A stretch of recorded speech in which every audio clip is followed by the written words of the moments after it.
Oh, There we go. oh, there we go. Hey, Hello. hello, welcome.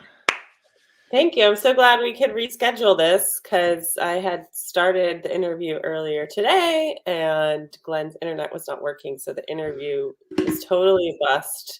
So it was just a little bit awkward because I was talking just, as if I was just like talking about my work, but nobody was interviewing me. So Well, I good for I you really love. carrying the whole thing by yourself. Well, it was just funny because it's like I really riff off of like the energy when I'm being interviewed and when I'm interviewing people. And so I kind of felt myself even like tapering off and being like, what should I say Yeah, you have now? to ask yourself questions. Now, Yeah, Hallie, you're like, what's that? Oh. exactly. I'm just gonna pop over to Facebook just to make sure that it's sharing, that it's public, Yes. just Let's to make see. sure. Me too. I want to share it with my audience as well. Oh, I see us. I see it, but I'm gonna click public so that it can be shareable. Okay, good. All right. Awesome. Well, the news for everyone is we're in the middle of Launch Day Activate Your Life Volume 3. And Rachel is with us, doing great. And what did you not get to share earlier, Hallie, that is on the top of your mind? Because I missed that part. Well, I mean everything because it was. I mean, I didn't really get to share what I shared a little bit about my exercise in the book is, and I shared a little bit about myself and what I do. So I think we should just start over. Okay, let's start over. And I'm curious, your exercise, tell us the name of it really quick. Intuitive grounding. Yeah, and there's a really interesting story when you told the story of when you walked into some metaphysical shop and that someone looked at you and you're like, "Oh, you're not grounded." But Exactly. tell me about that. Well, it's actually like also when I was studying intuition medicine, my teacher would always be like, "Oh, you're so ungrounded." For the first like several months of class. Um, but yeah, it's one of those things where when I first moved to Berkeley, I was walking down the street towards my house, and there was like a shop outside that said free intuitive readings, or like 10-minute intuitive readings. And so I went in and I met this woman named Sipora, and she did this reading where she told me about my energy and that I was ungrounded. And she said, your mom's energy is also like in your field, and she's like influencing you a lot. And yeah, I started working with her because I really loved what she was sharing with me. And I felt that she had this intuitive sense about what I was struggling with. It's one of those things where you can go to a doctor and say, like, oh, these are my symptoms. And they could, use all of their knowledge to, write you a prescription. But with intuitives, it's an energetic exchange where they're using their intuition to really read you and read your energy, and it can be really powerful and transformational.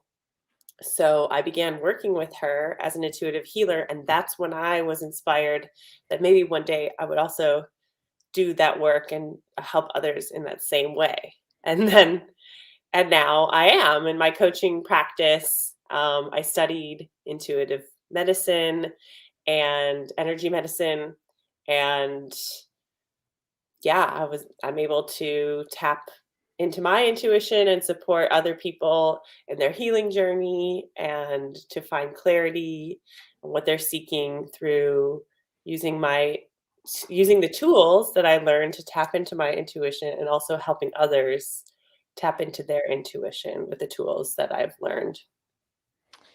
Can you now tell when you're not grounded? Yes. Like the symptoms are things, like overthinking everything, feeling anxious, or nervous. Also, you can be like also really sleepy. Um, or just not really present, kind of looking around the room. You can't focus very well. Um, yeah. Sounds like ADD or ADHD. Yeah. Yeah, grounding can help people with ADHD a lot. But yeah, I've never been diagnosed with anything like that. I think it's just being creative, to be honest.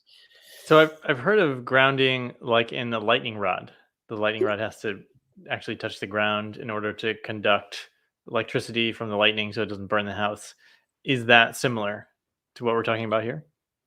Yeah, it is. So it's like the idea is that the earth is a circuit board. So, when you like if too much energy is running through a cord, it like gets like it blows a fuse. And in a similar way, I think what you're talking about with the lightning rod. So we also are full of energy moving in our bodies. And so when we connect through intuitive grounding with the earth energy, um, the energy follows thought. So the energy is following where our intuition is leading it to connect to the earth. And we're able then to ground and use the earth as sort of a circuit breaker, if you will, to help take out some of the charge that's being that's buzzing around that needs to settle. Yeah, and I've heard that rubber-soled shoes are a huge problem because people are not completing a circuit. If you're constantly wearing shoes all the time, you don't have that conductivity. Um, and are we talking about you actually have to touch the ground with your bare feet, or how do you do it? It helps. It definitely helps. It's stronger if you go out into nature, take your shoes off, and put your bare feet on the earth. But the exercise that I share is something that you can do in the city. You could even do it while you're riding on the train or the subway in a big city. You can do it in your doctor's office. You can do it on the 85th floor of your apartment building. You can do it anywhere because it's using your intuitive abilities. Your the intuition is more connected with your imaginative, creative side of your brain, and so you're using it's kind of like you're visualizing this cord connecting you to the earth from wherever you are, and you can do this visualization, and therefore it energetically helps ground you no matter where you are. Fantastic. And when you do this for yourself, like what do you experience? Like what's the change for you? Well, sometimes it can be as simple as like I'm feeling stressed out in a busy room or like in the city or something, and it helps me to just feel safer, feel like I'm not going to be attacked or anything. Uh, Not that I go around always being concerned that I'm going to be attacked, but sometimes, you're in like a weird place or a place where you don't know anyone or anything. And grounding for me, it just helps me feel safer. And I like that word safety too. I think it can help you feel safe when you feel nervous or scared. And for me, it definitely helps me feel safe. Um, but I think, I've recently started meditating in the mornings, and I do a grounding meditation because after dream time, you're kind of, I mean, from some perspectives, you're flying around the astral world. And so when you wake up, it's really good to do a grounding to help you come back to your body and be more present in your body for the day. So recently Mm. I've been doing that, and that's helped me just feel more awake in the mornings.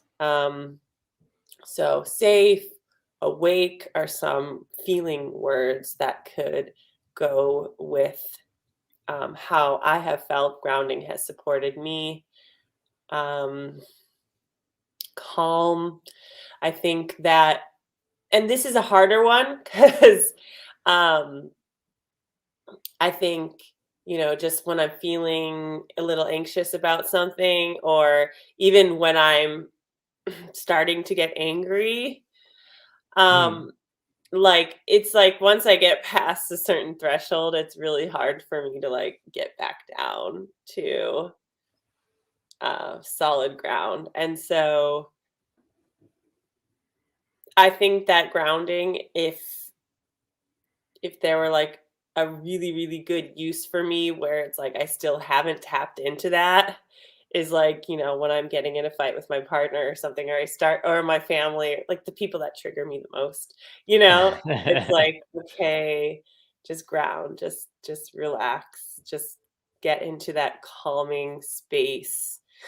Um, and yeah, so So in the mornings, I'm kind of curious, do you write down your dreams and then go straight into like while you're still in bed, do you do this grounding meditation, or what's that look like? sometimes I do it in my bed, but I've recently started to just go onto my meditation pillow after, like, when I wake up, get out of bed. Because I used to say, like, "Oh, I'm meditating," Meditate. but that doesn't really, it doesn't really do the trick. Yeah, it's like when I meditate after lunch. Like chances are I'll probably be taking a nap. Exactly. But it's definitely better, I think, if you have your feet on the floor at least. Um, I also use it with my clients before we start the sessions because I feel that it helps them become present with the work that we're doing. And um, yeah, so I think more than just a feeling state, it also helps people feel they have a special practice that they can do to kind of like in a transitional moment to just become present with what's in front of you. Um, yeah.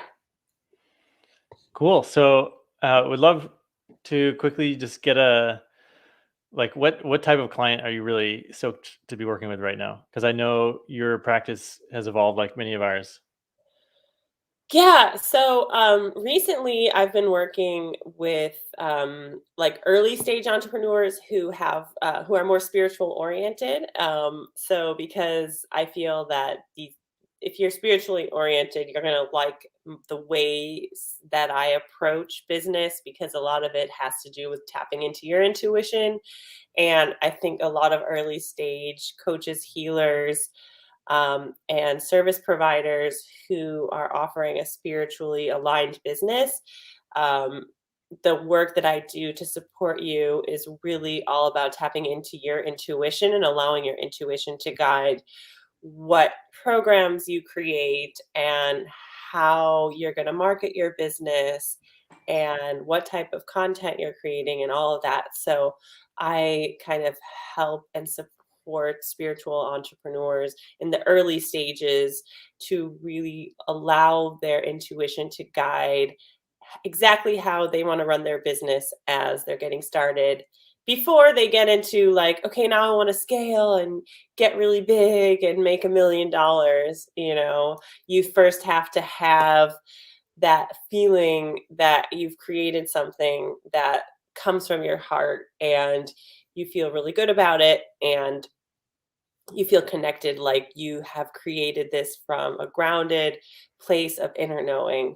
So recently I've been working with clients that that would kind of identify with that type of description.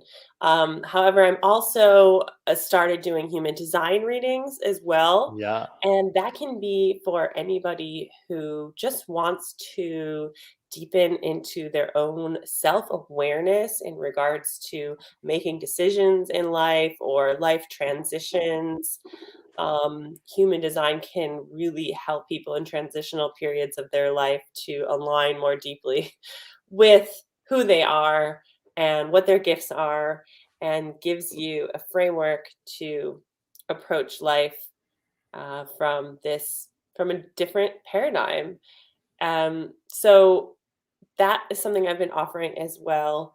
And in addition to that, I love working with people who are just beginning on their spiritual journey and want to learn how to tap into their intuition more deeply.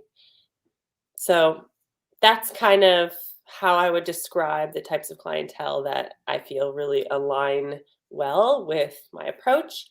And um, yeah, I really find that it's one of those things where I offer a free 30-minute strategy session for anyone who feels the call to work with me. And from there, we can decide whether what I offer is what you Yeah. need at this time. Cool. Yeah, human design has been super helpful for me as well, and I definitely don't have the experience that you have, but even just knowing a little bit about it feels super useful. And Yeah. you have been doing a bit of traveling. I know you were in Croatia. Are you back in the States? You were living in Germany. Like, where are you right now? No, I'm back in Berlin. Berlin's Back in my Berlin. home now. I've been here for 2 years, and so yeah, Berlin is my new home. I love it here. And I was just traveling in the States for like a month because I can. That's Amazing. the beauty of having your own remote business. So that's one of the things I love about being a freelancer is that you get to work from anywhere in the world. So I think that's also something that can be scary for a lot of new entrepreneurs is this idea that, wow, I can have the control over my time and what I want to be doing with my life if you're used to always just having a 9 to 5 job or beholden to the company that you work for to be in an office. I think a lot of people have opened up to the idea that more is possible with the pandemic and everything and doing home office. So, Yeah. yeah, it's one thing I'm that curious to see how many of the authors are digital nomads or have done the works from a different country, because I think that's a big step. But like you can work from a coffee shop, you can take a trip and not work, but like actually going to a place, a new country, and working is like that's step 3 or 4 or something like that. yeah, I mean, that was always my incentive for starting my business was that I wanted to be able to live anywhere in the world and do work from anywhere, and I think I achieved that. So, more Well, power so to we've known each anyone other that. for 5 years, maybe. Yeah, that was when I And first started my business. yeah, well, so you've been in Germany for 2 years, and so it only took you 3 years to move there and be fully, to move to a new country and take your business with you. Yeah, and in hindsight, I probably could have gone sooner, but it's always hard when you're first starting out your business. You don't wanna be moving around too much. You can be, but it's nice to be grounded in one location and network in one location while you're starting it out. That's just my take on it, though. I mean, anyone you can do whatever you want. The world is your oyster, so anything is possible. You just have to, like, all the coaches that we've heard from in the series so far. I watched most of the interviews that came on earlier today. So inspiring. So many great exercises that you can do to shift your mind setting, to get into the right mentality and the right headspace and also the right body space and energetic space so that you can manifest whatever reality you want to create. Get that clarity and find alignment with that in within yourself And I think that's the hardest part, is really believing that you can have it. And also the hardest part is finding the clarity of what do you actually want in a world that conditions you to be somebody maybe that you're not genuinely, Yeah. that you aren't genuinely that person, but the society has conditioned you to be that way. So that's one thing that working with a coach can really help you do, is decondition yourself. That's one thing I love about human design. I think is it really Like helps taking a people. shower. You gotta rinse after you got that conditioner in. No, that's right. That's right. Hey, I'm gonna bring Paul on real quick before Hallie leaves, and we're gonna be all three of us together. Okay. Hello there. How are you? Hey, we're just transitioning from Hallie, but now we got actually three business coaches here, three different flavors. Hallie was just talking about her flavor of business coaching. Paul is business superstars. There, he's got his tagline. And just real quick before you go, Hallie, would love for you to tell people where they should find more about you, in addition to your chapter in the book. Thanks, Derek. Nice to meet you, Paul. You too. So you can find my website. It's HallieClaireCoaching.com. And on there, you can find the link to book a free complimentary 30-minute strategy session with me to just talk through anything that you're working on right now, whether it be in your business or your life. And if you are interested in human design, there's a place for you to enter your birth details so I can look up your chart.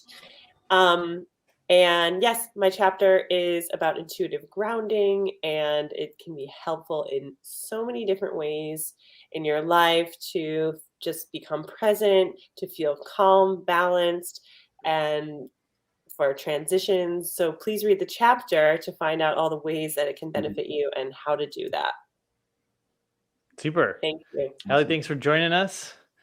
Sure thing. And I'm gonna kick sign you off. off. Yeah. You're welcome to stay and hang out with us if you want.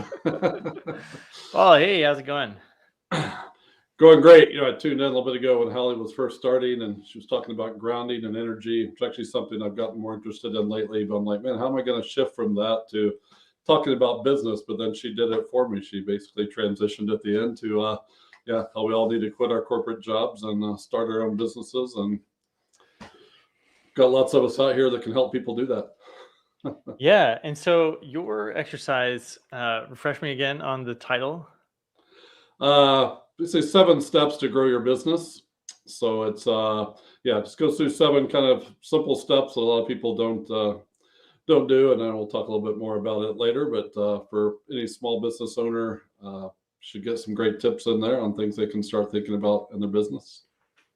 Cool. So how did you get started in the business coaching realm? So I spent 20 years in working for a large consulting firm doing business consulting. You know, we worked with big companies, helping them improve the way they run their business and grow their business. Kind of enjoyed that work, but after a while, you have different priorities and wanted to do something else in my life. I said I wanted to shift a bit from helping companies to helping people. So I thought about what can I do to leverage my experience to really help people out more. And so last year I left that 20-year career to start my own coaching business as well, and went through a few ideas on types of things I could do and how I could again leverage that experience I had, and basically realized that coaching and working with these small business owners is a great way to both leverage my experience and being able to work directly with people and help change people's lives in a different way than I was before. Yeah. What do you think is the thing you brought over from your corporate experience that's been the most useful? Yeah, it's a combination of things, and it's it's the business and just a little bit of even going back to Hallie's talk a little bit. I work with people a lot on mindset and energy and some of that as well to get them going. But I think on the corporate side, it's really thinking of some of the different tools we use. A tool I might go into a multi-billion-dollar company for may not be exactly right for a smaller business. So I figured out how do I take a lot of those tools that I learned in both kind of operations and marketing and sales that can really kind of simplify some of those things down to help small businesses. So it's really just, again, leveraging some of these tools, thinking about really how do you connect with your customers, how do you think about your products and services, how do you get the word out and promote your business. All these things we did on a much larger scale. I've learned how to do, and just even going through it myself, starting my own business and taking, went through lots of training and classes and coaching myself, which I still do all the time, to learn as much as I can that I can again share with my clients and people I work with. So when I think of business, there's like the basic chunks of it. You got to have something to sell. You got to have a customer to buy it. You got to get people. People have to know about it. Those types of things. But then there's subcategories to each of those things, and it can get pretty complex pretty quickly. So for new entrepreneurs, what do you think people are missing mostly? Like, where do they sort of understand what they need to do, and where do they just have no clue? So there's two parts of it, and the first step of the sort of 7 steps that I shared in the book is about making time. It's interesting. I talked to a lot of folks, and a lot of people I work with, I call them sort of owner operators. These are the people that are in their business every day running it, and they're usually super busy. And they keep saying, I'm going to work on growing my business, next month or next year. They always think that they're going to have time later. And, if I could go back and ask them a year from now, they will be making the same excuses. I just don't have time to do it. So that's one that I think, I work with folks there. How do you got to prioritize these things and figure out how to do that if you want to. But I think a lot of businesses, I use a lot of examples when I talk to folks, they jump out and they create a product, they go build a website, they, pay for Facebook ads or they pay for Google ads, and they get traffic, but no one's buying from them. And I'm in a lot of small business groups, and people are saying this all the time. What am I doing wrong? I've got this, I've got the website, I've done all this stuff. I'm just not getting any business. And so I usually go out and look at what they did. And to me, the steps that they skip, again, that's a lot of how I came up with the steps that I included in the chapter here, because it's a lot of things that I think people skip. So you mentioned customers. A lot of people say, how well do you know your customer? Who's your ideal customer? Like, oh, I know, I'm a landscape company, and we work with residential customers, and we do all their lawn care. It's like, okay, that's still pretty broad. I find most folks, for one, they don't really understand exactly who they're targeting, why someone might hire someone to do their landscaping work, for example. What are the different folks? So they kind of skip that point, and they stay very general and don't really understand their customers that deeply. And the next one related to that, and it's the next step actually in the book, but it's around kind of defining your target market. I use the landscape example a lot because a lot of people probably gone out and maybe researched that if you own a home. But all the landscape websites look the same. It says, we've been in business for 30 years, we do great work, we'll finish on time and on budget, and here's some before and after pictures of the beautiful work we do.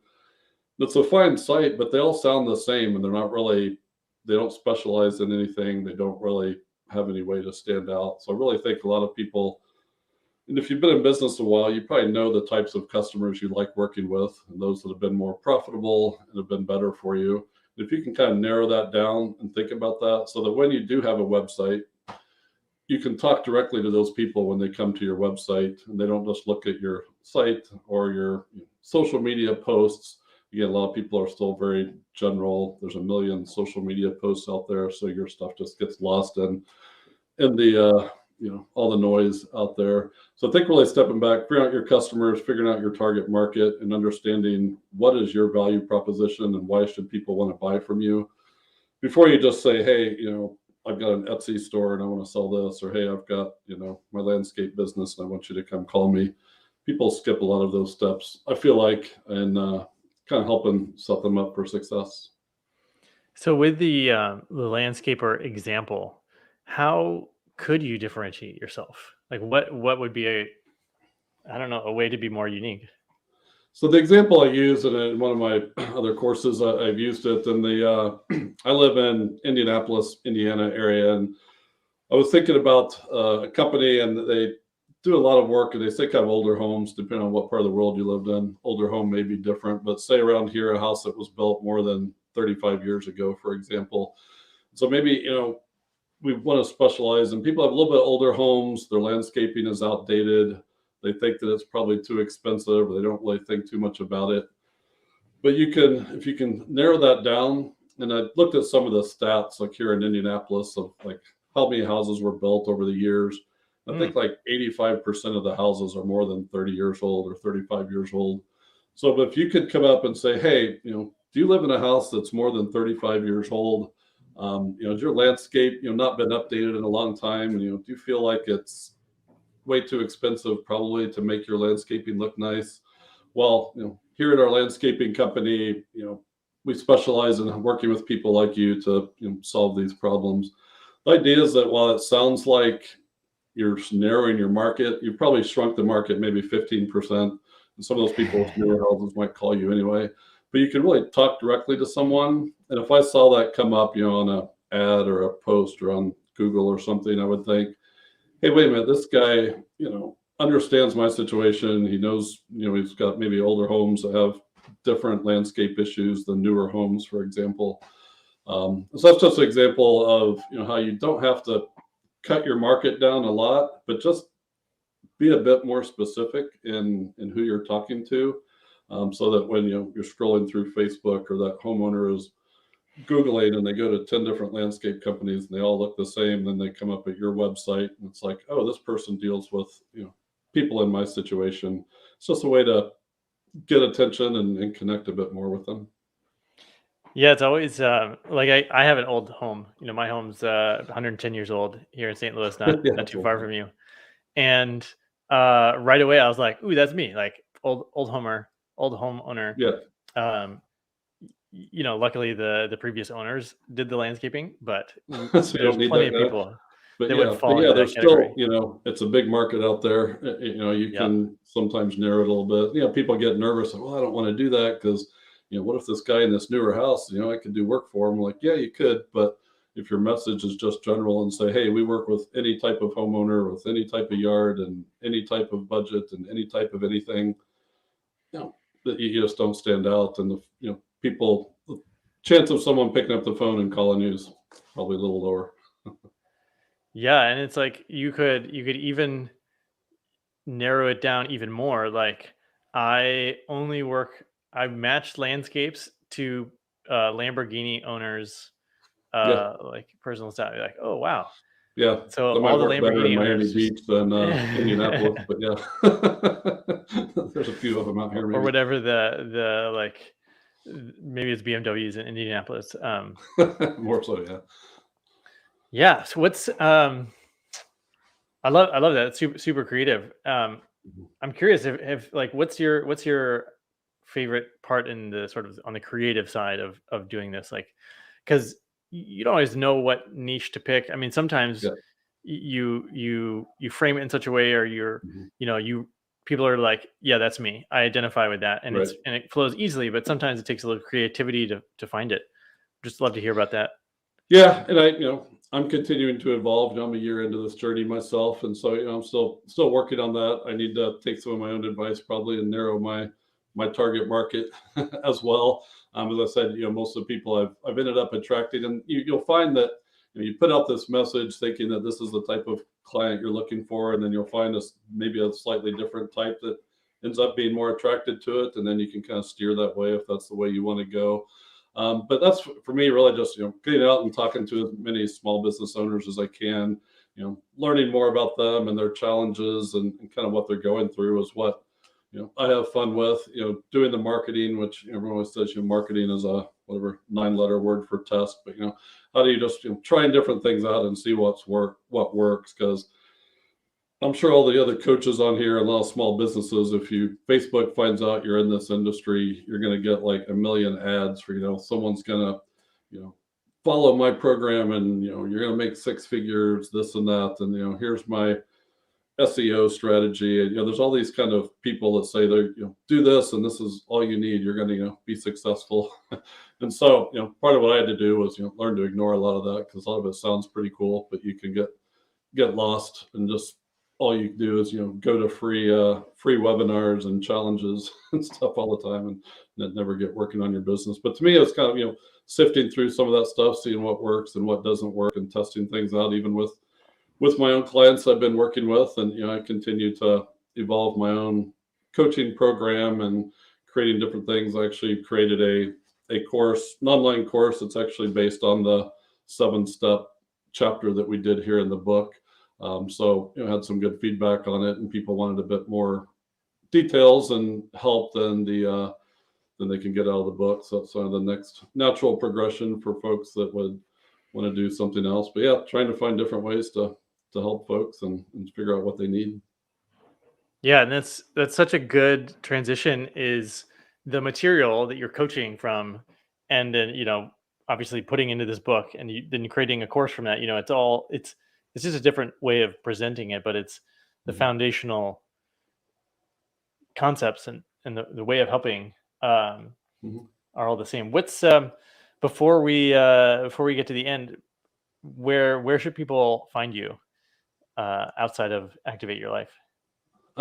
So there is if you download the book or get the book, there's a couple of links in there. Generally, I connect with a lot of people through Facebook, so I'll put a comment here in the Facebook chat for this interview here as well. People can reach out to me that way. I do have a Facebook group as well called the Business Superstars, and you can find that on my profile also. But yeah, just encourage people. I mean, that's what I found the best way. I work with people, all over the world in different places, and Facebook seems to be a pretty easy place for folks to connect. So that's generally it.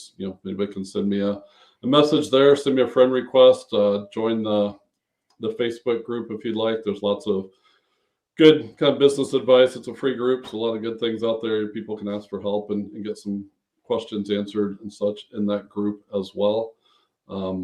May have my email in the book, I don't know, but Facebook's probably the best way right now. Okay. And so I've got another question for you.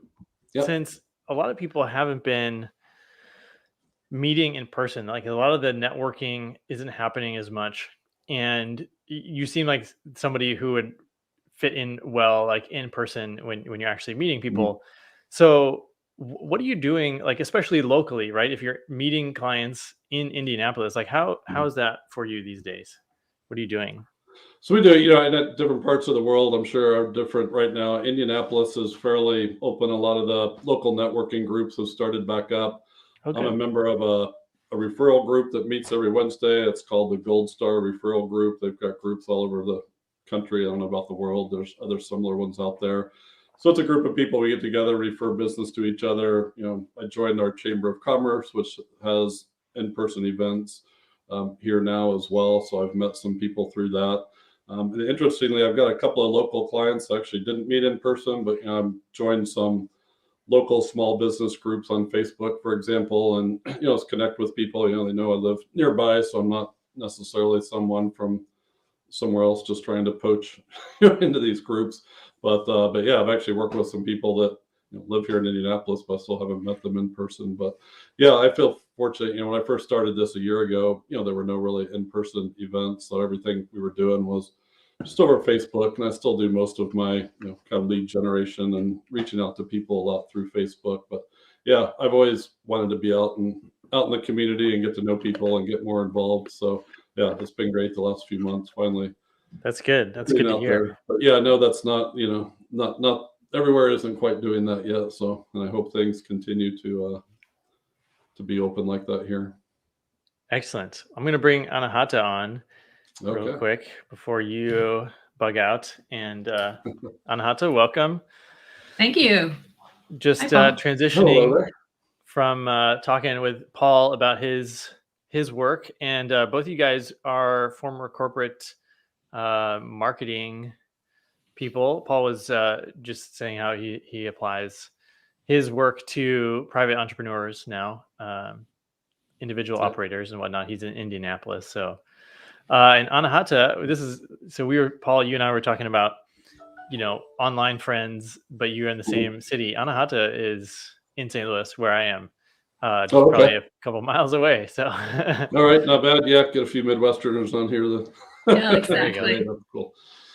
Yep, very nice. all right. Well, Paul, thanks for sharing. Congrats on Yeah. Thanks, Derek, for putting all this together. And yeah, it's been a fun time. Looking forward to connecting with some folks and helping them grow their businesses. So all right. Thank you, enjoy the Paul. rest of the interviews. All And right. we'll talk to you later. So long. All right, bye. Anahata, how are you? Hello. I'm good. How are you doing? She's doing well. So what crystal you got? What crystal are you wearing today, or what's on your desk? I've got black kyanite and rose quartz. Kyanite and rose quartz to Supports match the supports cover. me. Yeah, and the black kyanite kind of keeps me, from being influenced by other energies around me. Okay, good. Anahata and I both love crystals and stones. Yes, we talk about we that all the do. time. And I've Oh, also I got should- my right. new Brandenburg amethyst here. Oh, nice. Yeah, we're texting people. We're texting each other like pictures of our new stones. It's a thing. It's a rockhound thing. Yeah, awesome. Yeah. It's fun. So your exercise, let me see. Let me look at my notes here. What's the title of your exercise? Real quick. Learning to discern. It's how to manage your life out, or to move your life out of a state of fear and into love. So that's really the duality, the choices we have in this world, in this reality that we live in and on earth, is we can choose to live in this vibration of fear, or we can choose to live in the higher vibration of love, which tends to bring, fear separates us and love unites us. And I think that, this time on this planet is a really critical one to really hear the message of learning to discern what voices you hear in your mind or your head, like the gremlins on your shoulder versus the very still small voice of spirit, and learning to recognize when you are filtering something through a place of fear rather than stepping back, taking a breath and going, okay, let me really hear what the highest good for me. So it's something I talk to my clients about all the time, because I see a lot of people in fear. Do you think people know when they're in fear? Sometimes yes, sometimes no. I mean, the fear of losing what one has is scarcity, right? So you don't necessarily know that fear is a fear, right? You just know that you feel like you need to hold on to everything. And actually, energetically, what's happening is the more you hold on, the harder it is for the universe to give you exactly what you're desiring. Fear is like the fear of the future, for example, is anxiety, and that's how it shows up. But do people really categorize that as fear? Probably not.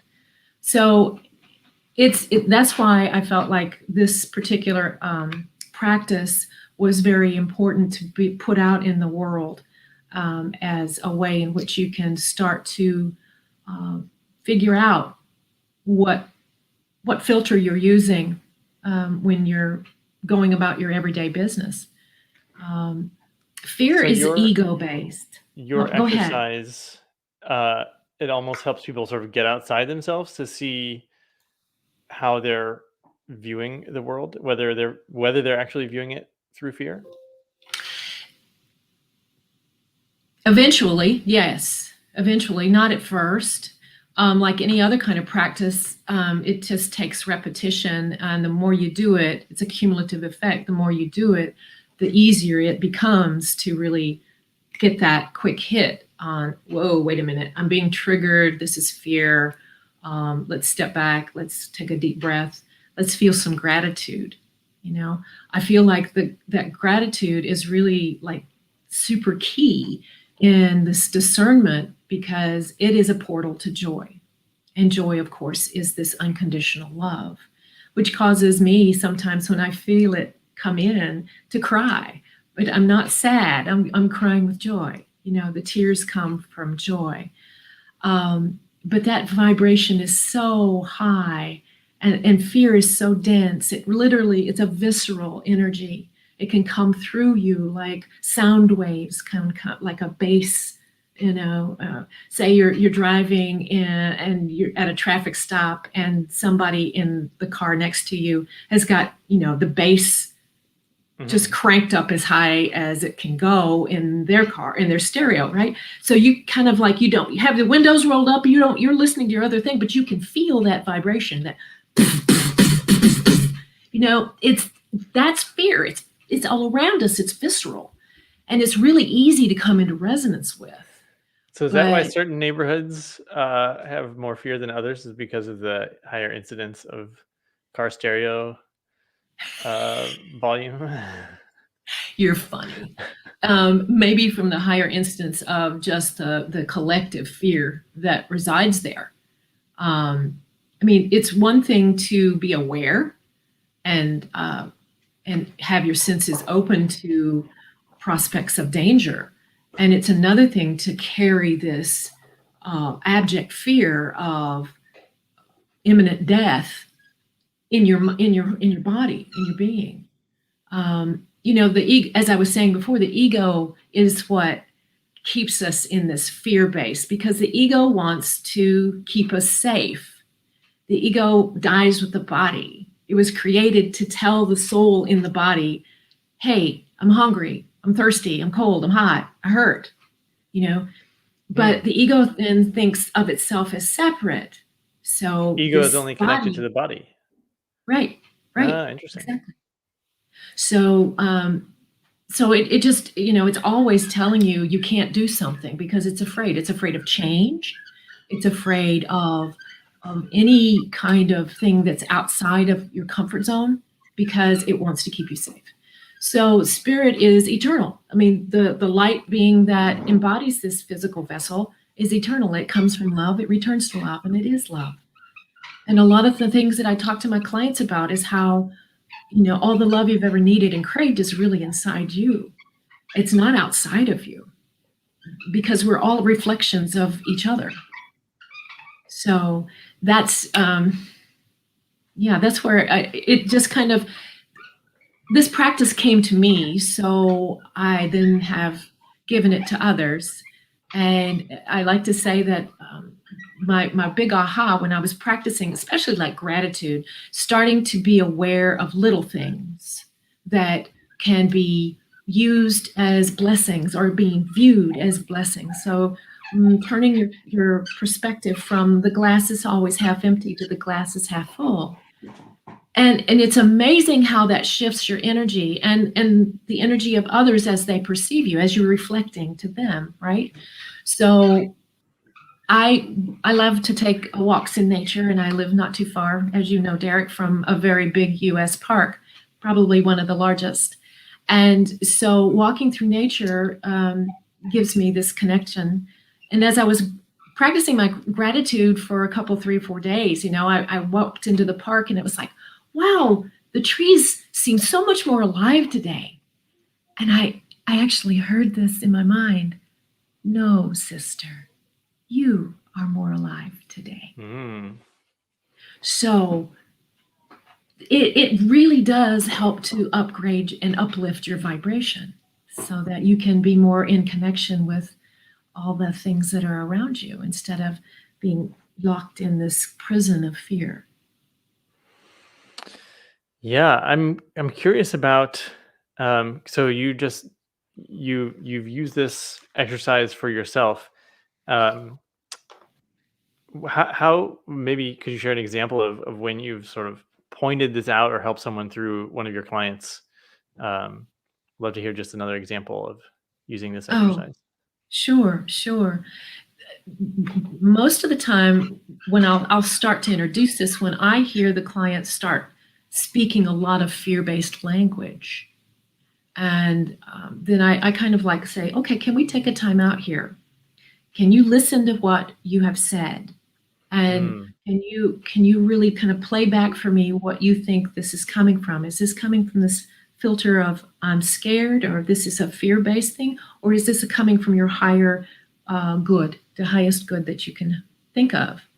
And a lot of times people will just go, yeah, you're right. It is coming from a place of fear, isn't it? Like, well, if you think so, I mean, it sounds that way to me. So can we stop for a minute and shift your energy and think about how we can view this situation from a lens of what can you gain from this? What gratitude can you have for this learning opportunity? Because everything that we find that is difficult in our lives, or things that happened, because life, right? So things that you plan or things that you expect to happen don't happen the way that you want them to happen or think that they're going to happen. And then you get this disappointment. And so you're viewing this lens through a fear-based, I can't ever get what I want, right? So, or this always happens to me kind of a thing. And I'm not good enough. And I'm just not worthy of this kind of accolade or whatever that is. That's just whatever happens in life, you have a choice. You can view it, in a way that is not in alignment with your highest and best good, i.e. fear, or you can view it with more of a what can I gain from this kind of perspective, which gives you that entree into gratitude. Another thing that I talk about is like, whoever you are, the client, me, one cannot always count on some kind of miraculous divine intervention. The guides and those on the other side that love you and want to help you can only hold space and send you love unless you ask to receive. So if you get yourself in a place where you need help in really, I'm so fearful, I need some help in letting this go, that's when you can actually feel some assistance, if you will, in how things are moving. You might feel stuck and you ask for help in getting unstuck, and the energy starts to move. It's really just up to the person, but you asked for a specific question, and I've used this in so many ways for so many different people. But as I say, the first thing that I will look for is what kind of language my clients are using around a particular topic, certainly that pertains to them, and then see if we can shift the dynamic out of that clinging to that outworn thought form. And so, when you're in a client coach, client healer relationship, like, people are deferring to you to point out where their language or their thought patterns are sticking to them. But can you do that with somebody like a friend or a family member that's doing the same thing? You can tell they're getting into fear, they're holding on to something. How would you approach that delicately, right? Because you can't just always come out and say, like, hey, why don't you just be grateful instead of being fear-based? Yeah, right. That gets you talk upside the head. Yes, actually I have. I mean, I'm fairly bossy. I'm the oldest in siblings, so I do that a lot to my sisters. But, I practice it. So sometimes I will say aloud to, when I'm with my family, I just said something that was really fear-based. Let me rephrase that.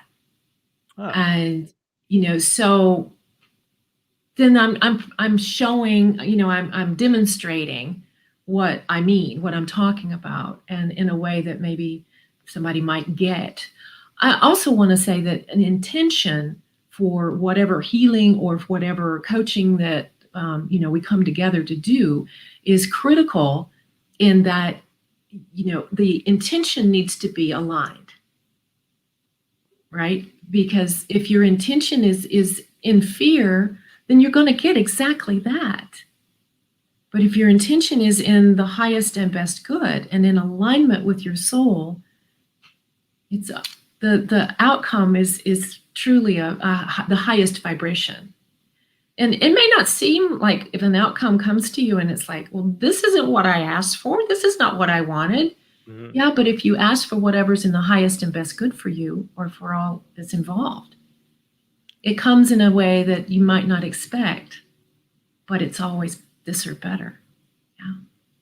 So, Yeah, it's like your imagination is big, but the universe has, even more sort of possibilities for an outcome. So don't try absolutely. to Why don't limit try the to lock it in. universe? Goodness. Yeah. What you're saying of sort of leading by example reminds me of it's this book called Effortless, came out this year, and I'm trying to remember. But he basically says, like, in his family, and we try to do this as well. But anytime someone is complaining, they try to pair it with gratitude. So it's like a cue, right? If you hear a complaint, then that's time for also to express at the same time, say out loud, like something you're grateful, like, oh man, like my Amazon delivery is a day late, but I'm grateful that somebody can just drop it off my door. Isn't that amazing? Yes, exactly. Exactly. It's funny. No, it's Yeah. very true. That's a wonderful way to practice it. There's always a pony in the pile somewhere. I mean, it may not be the pony that you had in your mind, but there's some kind of little nugget of gold in every pile that if you look for it, it's there. And then it will teach you something that you need to carry with you forward so that you don't repeat your mistakes. I mean, the old saw about, insanity is doing the same thing over and over again and expecting different results is kind of true. I mean, you're just going to keep repeating, keep doing what you're doing, you're going to get what you get, right? So allowing for that nuance, allowing for that positive kind of, I know there's something I can gain from this, even in the worst case scenario. So for example, when I was in corporate, I got laid off. And to me, that was like the worst thing that could ever have happened to me. But within the rest of that day, I went home and I cried and cried and cried and cried. And then I remembered I had already made an appointment with someone who'd been trying to get me to come work for her, work in her shop, in a kind of a boutique marketing agency. And, here I was, the fear-based me said, oh, I'm comfortable here. I've got a really good salary, got good benefits. Why would I want to step out of the corporate world when, this is more iffy. This is more seat of the pants. This is more, you have to do your own investment and, salary isn't guaranteed. And I stopped and I was like, wow. I was crying over the past and this meeting is the future. And suddenly I wasn't sad and I had no more grief. Mm. And so when you can just stop and look at the situation and find that nugget, it totally shifts your energy. And it's also telling that you had at least one, probably more, opportunities already there waiting for you. And you were just, going about your job and not thinking so much about those opportunities. But when you did, like, they're just show right up. Yeah, exactly. I was meeting with her to tell her no. And then it was like, well, I guess this is the universe's way of telling me, you better take that. So, Amazing. yeah. And it was a wonderful way to transition out of corporate into more of a normal kind of way of life, right? Corporate is this environment that is so artificial but it's like you get programmed into it and you drink the Kool-Aid and you don't identify yourself as an individual. You start to identify yourself by your title and where you work. And for those of us that didn't get laid off from pretty much every job, would love to hear before. I think Ian's going to be popping on here in a second, but where can people find your work and what are you excited about in your work right now? Well, where people can find me is I have a webpage. It's called Anahata Roach, the Crystal Coach. It's thecrystalcoach.com. On Facebook, I'm at Anahata Roach the Crystal Coach, and Instagram too. But the website kind of gives people an overview of the work that I do and what I offer, and a little bit about my background. So I've come to this service work from corporate. I like to serve women who have been in corporate positions, who've been overwhelmed or felt less than or just frustrated, to find some more balance and peace and energy. But my client base is everybody from restaurant workers to physicians, everything in between. So I have logical academic people. I've got, medical people. I've got, essential workers. I've got corporate folks. So, it's just, but that's my passion, is because I was there. I know what it's like. And if, you get into that kind of desperate trap where you don't feel like you have any choices, you do. And that's what I help you do, is kind of unravel what is keeping you stuck there. Fantastic. And what are you most excited about right now in your work? I'm excited actually about all the chaos that's in the world right now, because you can't have transformation and change without a little chaos. You can't really grow without some discomfort. And I feel like I'm on this planet at this time to show the light of, the discernment of living in this higher vibration of love, and seeing how fear manipulates us and keeps us in a denser energy than what we truly are as these beautiful light beings embodied, having a physical experience. So that's what I'm excited about. People go, why? It's just like, well, here are the fear-based people. We really are seeing two camps now. It's really the divide is really starting to grow. You see people that are just living in fear all the time, and you see people who are moving more and more into listening for that still small voice, following a higher vibration. It's hard to do, but that's what my practice outlines, is how you can, the more you do it, the easier it gets, because the high vibration is like this intake of breath. It's like, this feeling of love that comes to you, it's just an instant. You go, but the longer you can, the more you can practice the gratitude, the joy, and asking to receive, and all this, the easier it gets to hold that vibration just a little bit longer. You keep practicing, and you can hold it for a long lengths of time. I try to be in that space when I'm showing up for my clients. I try to be in this really high heart space, so that my vibration can help uplift my clients. So you before you do a session with somebody, you get yourself in a particular state. Oh, absolutely. Absolutely. How And I've done a lot of work. It's yeah. being in a place of service requires one to do one's own work before you are able to show up to help others without putting your stuff on them, right? So the work that I have done to clear a lot of old ancestral patterns, all these emotional programming, that helps me to show up in a place of love, service, and neutrality, and so that I can meet the needs of my clients wherever they are. Do you? I know a lot of people can pick up energy from their clients and stuff. So, do you do anything to I don't know, not get other people's icky, dense vibration on you? Or even like even if you're not working with clients, but you're just going out. Right. Like going to the grocery store, the grocery store, that's a real, because as an empath, I would take that on, and it used to make me sick.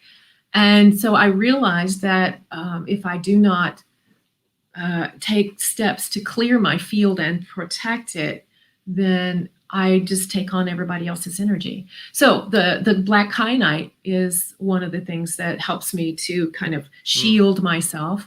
I also have another practice of before I even walk out of the door. I call it my psychic underwear. I just stop and I ground. I open up my energy to the heart of the earth. I open up my crown to the great central sun, and I breathe in and from above and below into my heart. And I start filling up my energy bubble. You know, our energy bubble is like as far up as you can reach and as far below the same distance. And so it's this kind of oval egg. So if you imagine yourself in just an egg and you're breathing in from above and below and filling up with whatever light. I mean, I usually use white light because that encompasses all the colors, but sometimes I need green light, or I want golden light, or, you know, if I need grounding, I'll do red light, you know, or black, something to bring me in, or brown. The darker energies are the lower chakras, and the lighter energies are the higher chakras in terms of. And the black light is like for when you're going clubbing, is it? Yeah, I do that every week. Yeah, when I'm going clubbing. Yeah, I thought I saw you. Well, we are still. Let me real quick just check in on Ian, because he's supposed to be next, but he hasn't showed up here on my back end yet. So you can hang out. I'm just gonna pop over to. Okay. I'm hanging just to make sure. Getting everyone sorted here.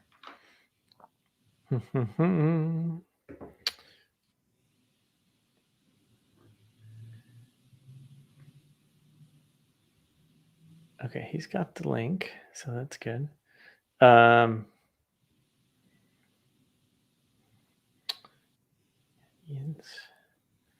We'll just keep rolling until he pops in here. okay. And let me just message Glenn. Glenn was running the show this morning, doing all the interviews, and he's also doing our tech stuff.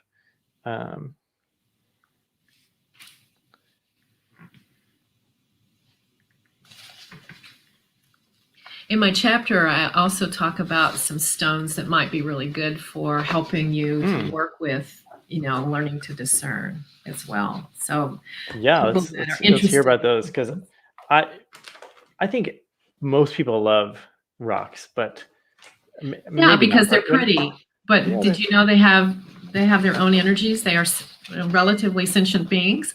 You wouldn't know that unless you really worked with them, but they're just so much more to minerals, the earth minerals, than a passing thought would give. So I do recommend that if you really are having a trouble being present, right? So you're too busy with your thoughts in the past, reflecting there, or projecting into the future. You're not, if a door opens in front of you, you won't see it. So hematite really helps to ground you in, kind of like be here now. And the more you're present for yourself, the more you can be present for others. And so I feel that that's a really good stone to work with when you're learning to discern. And hematite has iron. Yes. And your blood has iron. What else is in hematite? It's basically iron. It really is. But it's a form of it that's mirrored. So it reflects, and it is it actually is the highest vibrational earth element stone in my practice. So it helps you to manifest your light, because if you're present, then you're reflecting the light that you are. If you're fragmented all over the place, how can you beam in a single stream, right? Aquamarine actually is another one that I feel is really helpful to get you to release things that you're holding on to, expectations of outcome, old things, old hurts, wounds, feeling of injustices. Those things you're dragging around behind you, and it doesn't hurt anybody but you. So the more you can let that go. This is the age of Aquarius, right? So Yeah. is Aquamarine like the stone of the age, or what's the stone of the age of Aquarius? Aquamarine could be. I've never seen anybody come out with, this is the stone of Aquarius. I mean, aside from the sign, the sign Aquarius has plenty of different stones. But Aquamarine actually it's a water element, so it really helps and supports the emotional body. And a lot of our fear is embedded in our emotional body, and it bleeds up into our mental body as well. Especially if the ego wants to take over your mind and try to be the boss of you. And that's a whole nother story. Black Tourmaline is also one of my go-to stones because it is a stone that absorbs negativity and transmutes it to clear light. Can you hold that up close so people can see that one since you got it? So is it transparent at all, or is it totally black? It's totally black, totally solid. Yeah. This is like reversed. I first learned about that from you. Yeah. The camera is reversed, so I'm trying to adjust for that. There we go. So you always know the black tourmaline has these striations in it. Yeah. But yeah, I mean, that's just one of my go-to stones. I can't have enough black tourmaline as far as I'm concerned. Then another one is Bumblebee Jasper. Now, I love Bumblebee Jasper because it's so happy. It's yellow with some black stripes. It's got sulfur in it and carbon, but it is it's an earth element also, but I call it my don't worry, be happy stone, because when you hold it, you just feel happy and you can let go of the worries. Worry is another manifestation of fear. And when you're worried about something, your vibration is actually drawing that thing that you don't want to you. So be careful. Amethyst. Yeah.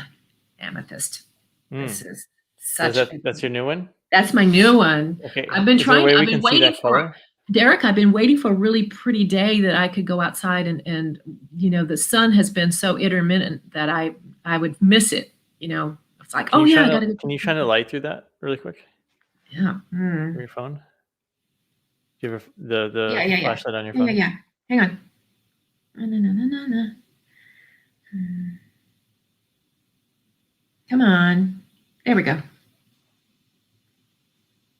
How can we do this without it? Derek, what are you having me do? Okay, there it is. It's like a very deep. It's a very deep purple. Yeah. Yeah. It's actually it's more red purple than that's showing more of a blue, but it's a very, very deep purple, and it's like a flame within the quartz. This is a double terminated one, so it has cool an end on both sides, right? So the energy goes in and out. That's from the Brandenburg. That's from Namibia. Mm-hmm. Sure I don't know much about that region. Stones from over there. Do you know? I haven't studied that particular area to give you any kind of really strong opinion about it. But I will say that a lot of the stones that come from that area are pretty high vibration.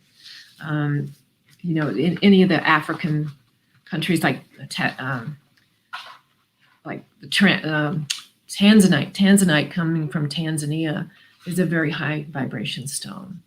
And then dioptase is this beautiful green, just a beautiful green crystal-like stone that's just this wonderful vibe of forgiveness of self, as well as forgiveness of others. And that comes from the Congo area. So there's all kinds of beautiful, beautiful stones that come out of that continent. Looks like Ian has arrived with also another one of our authors, Ian and Logan, I thought I saw. So let me bring them on, and Okay. then we'll transition. There's Ian. Hey, Hey, how's it going? good. Hey, I'm actually trying to find this window. Just one second. I had some. Whoop. Okay. I clicked right on out. So, Oh, you know. is there anything? So we were just kind of riffing on stones for a little bit, but is there anything I didn't ask you about you want to make sure we share before someone else comes on? Oh, that I do both in person and remote work. So it doesn't matter where you are in the world. We can connect. Super. All right, let's try again here with Ian. Hey, how's it going? Good to see you. Hey, Groundhog all right, Day. trying again here. All right, Anahata was just wrapping up, telling us where we could find her. We were also just talking about some of her favorite crystals and stones, and For discernment. and discernment, Excellent. which is part of her chapter. And so, Ian, are you and Logan? Are you guys both coming Available? on now? Yes. What's the plan? Yes, let's do a dual interview. How's that sound?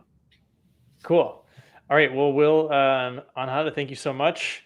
You're welcome. for Thank you for having me on this here. chapter It's and really this exciting interview. to be part of this book. All right. We'll talk to you soon. Thank you. Okay. And Bye. bye-bye. All right. Ian, welcome. Thank you so And much. I haven't met Logan. All right. So Logan, hey, great to meet you. Great to meet you too. So, Man, and I loved both of your exercises. Just real quick, just give us a what are the titles of your guys' chapters? Well, my title is to defeat them. Is to well. It's about monsters. It's about heroes and monsters, right? Yes. yes. Yeah. His title is Overcoming the Monsters That Keep You From Your Dreams. That's it. Yeah. And what's cool is Logan has been learning and teaching about this for over 5 years. He's taught about heroes and monsters to classrooms, across videos, to thousands of people, and he's captured the imagination of people all over the world. And the idea is that there's emotions that keep us from our dreams, and the way that you thought of it is Well, when I was 5, I thought of good emotions as the superheroes and bad emotions as the monsters that keep us from our dreams. right. So then there's one monster, which is the biggest one, which was the no monster or the fear monster. And so he started creating this lexicon with all these different characteristics of these things. And what's funny is, I coach adults, CEOs, all kinds of people. And I found that this is true no matter what age you are, that you have these. And I think the most powerful thing is once Logan was able to say, hey, the fear monster has me, or the no monster has me, he was able to disconnect from that and realize it wasn't him. It was this thing, this presence that was getting him to say no. For instance, it was the monsters inside my mind. Yeah. Wow. And when Logan, I understand you teach this to people of all ages, kids, other kids. Is it pretty easy for them to get and understand when you teach it to them? Yes, because heroes and monsters are a lot easier to understand for, let's say, a 5-year-old. It's a lot easier to understand than good emotions and bad emotions. Heroes and monsters are easier to understand. Mm-hmm. And then he's also been teaching. He has the world's youngest mastermind, where he last year he had a 90-day mastermind with kids 6 to 13, and this was one of the things that he taught that they identified with most. So Yeah. Wow. it's all ages, including adults. I am it's just remarkable to hear 6-year-olds and up to 13-year-olds in a mastermind. I have a 5-year-old, and I hadn't thought before of thinking that he would even be interested in that. Would love to hear how that came about. How'd you get into running a mastermind for kids? Well, I love to learn from great people. And a lot of them made masterminds, and that was the way they were able to help so many people the way they did. And that way, me and my dad made the mastermind. That was our inspiration. Yeah, and you know what's funny is the top student out of all the kids, because there were 25 kids over 90 days. It was an hour a week that he taught and got everyone fired up about different lessons. The top one was the 6-year-old.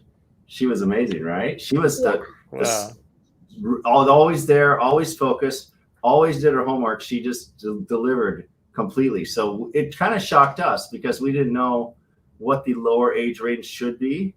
You know, she's just exceptional person. Yeah.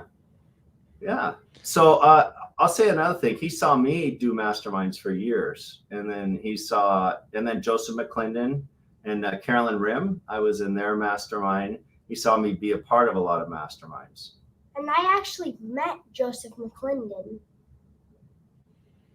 Cool. And so at some point you had the idea, and then Ian, I'm, just from a parenting perspective, how much are you coaching, or, what does it take from you to support the launch of a mastermind? So for me, I'm kind of his assistant. He's my technical assistant. Yeah. He helps with all the PowerPoints and all that. Right. So it's his ideas, and I help to elaborate them and get them to a point where he could use it. I'm also his assistant as far as technically goes, along with a lot of adults, a lot of very powerful adults in the world. So I'm just lending my tools to him. But, a lot of the ideas that he got for the mastermind, I'm going to be using in my Tribe of Greatness mastermind, which is launching. Actually, both of us are launching in December. So the one for adults, by the way, five people in my mastermind are authors in your book, right? So that is amazing. So let's list them really quick. You've got Rongzo, right? Yeah.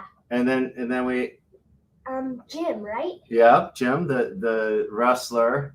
And then we have Sonia, right? And then we have Donna.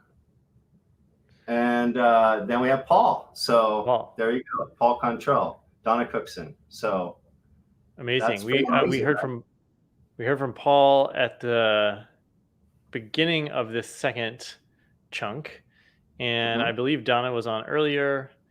And coming up, Sonia and Rong are. Oh, we'll hear from Jimmy, Sonia, and Rong a little bit later. So there you go. I mean, this is such a great example of, Ian, I think you've brought people into all three of these Activate Your Life books.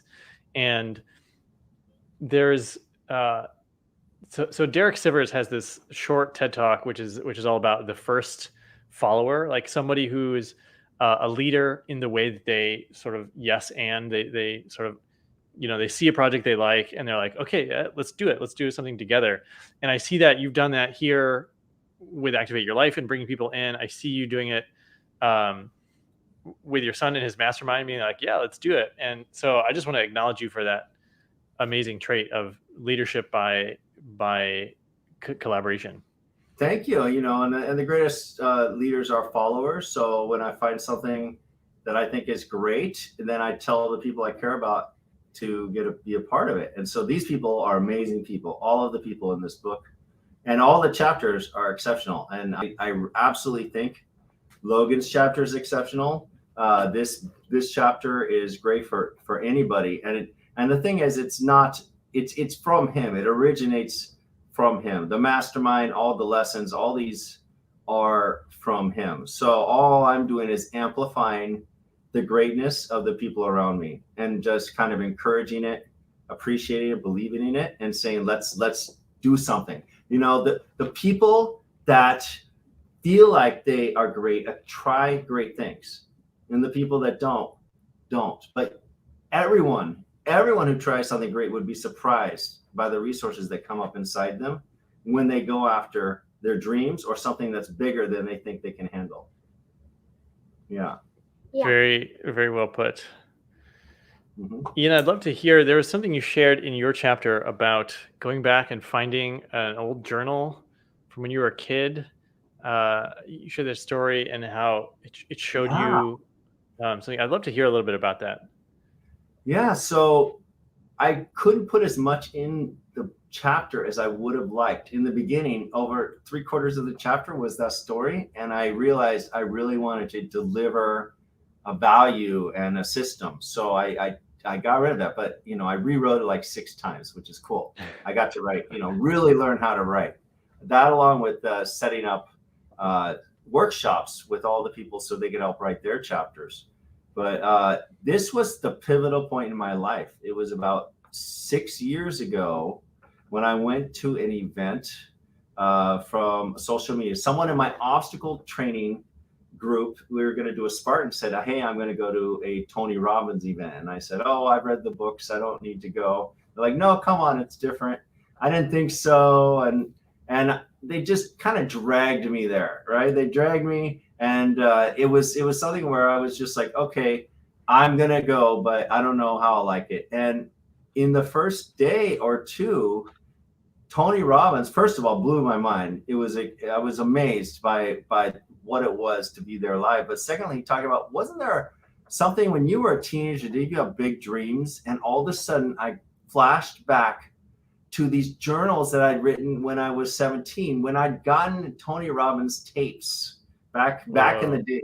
If you don't know, there's these things called tapes, and you put them in cassette things and you play and you listen to them. So I got the Tony Robbins tapes at 17, and it changed my life. And it's just personal growth. I started realizing about personal growth, and he said, what are your dreams for when you get, you know, what are your dreams? And you know, it's an exercise. So I wrote down, I want to, he changed my life. I was kind of in a downward slump. I was in a darker place. And after that, I really got into speaking and acting. I became 3rd in the state of California in speaking. And I was the first person in my family to go to college. I really just kind of turned myself around by dream building, you know, walking into a house that you can't possibly afford, and saying, maybe someday if I work hard, I can have this. And in my dreams, I said I wanted to pay it back. I wanted to, you know, give back wisdom the way this had changed my life. You know, I grew up without a father in my life, and so I didn't have that wisdom. And so personal growth books filled that void and really gave me the path I needed to go on to succeed. But what happened was, I was thinking I wasn't old enough. I was 17. I didn't have enough money. And I literally said, I'll do this later on when I have all these things. And every couple of years, I look at these lists. I want to be an author, a speaker. I want to give seminars. I want to do these things. And I would feel like this dull pain. And after a while, I didn't even want to think about it anymore, because I just wasn't doing it. I was going to college. I got a degree, and I was, you know, moving forward, but I wasn't doing what my dreams were. And that was kind of painful. And so I did. I got through, you know, worked at some of the top companies of the world, tech companies all over the place. And there still, though, wasn't something right. And when I went to the seminar and he said this, I was like, oh, those journals, I remember them. And I actually just raced home like an hour, and I went directly to my garage, and I looked for like 2 hours, and I found the journal. I couldn't believe I found it. And I was like, and I looked in, and it said all these things, and I was stunned. They're the things I still wanted to do. And I just was like, first of all, I was so happy to have found it at the age of 45.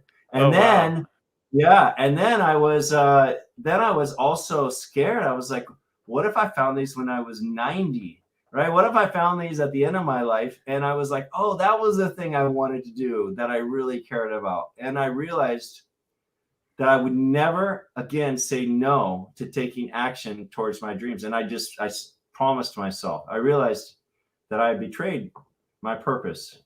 So at that moment, my life changed. I got deeply into personal growth. I started going with this energy and this focus and doing 20 years worth of effort in 5 years. And all kinds of amazing things happened.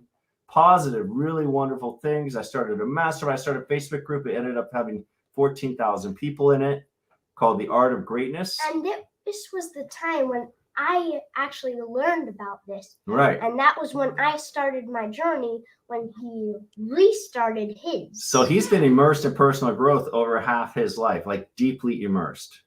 In fact, hours, probably in fact, thousands you know what? of hours. One of the most powerful things you can do is an incantation. Logan, you want to do that incantation? I can, I will, I must. This is so important to declare who you are to the world. And he teaches this in his mastermind. Okay.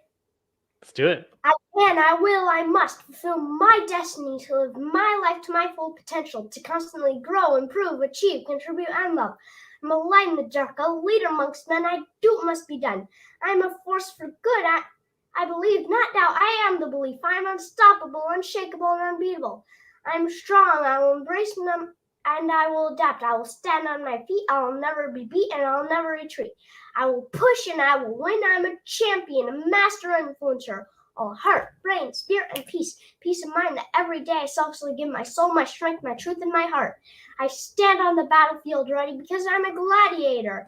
I'm outstanding and I'm legendary. This is my legacy. I'm an author of the unforeseen. I am the future. I'm an entrepreneur and I will risk it all to love, live, give, grow, improve, achieve, and learn.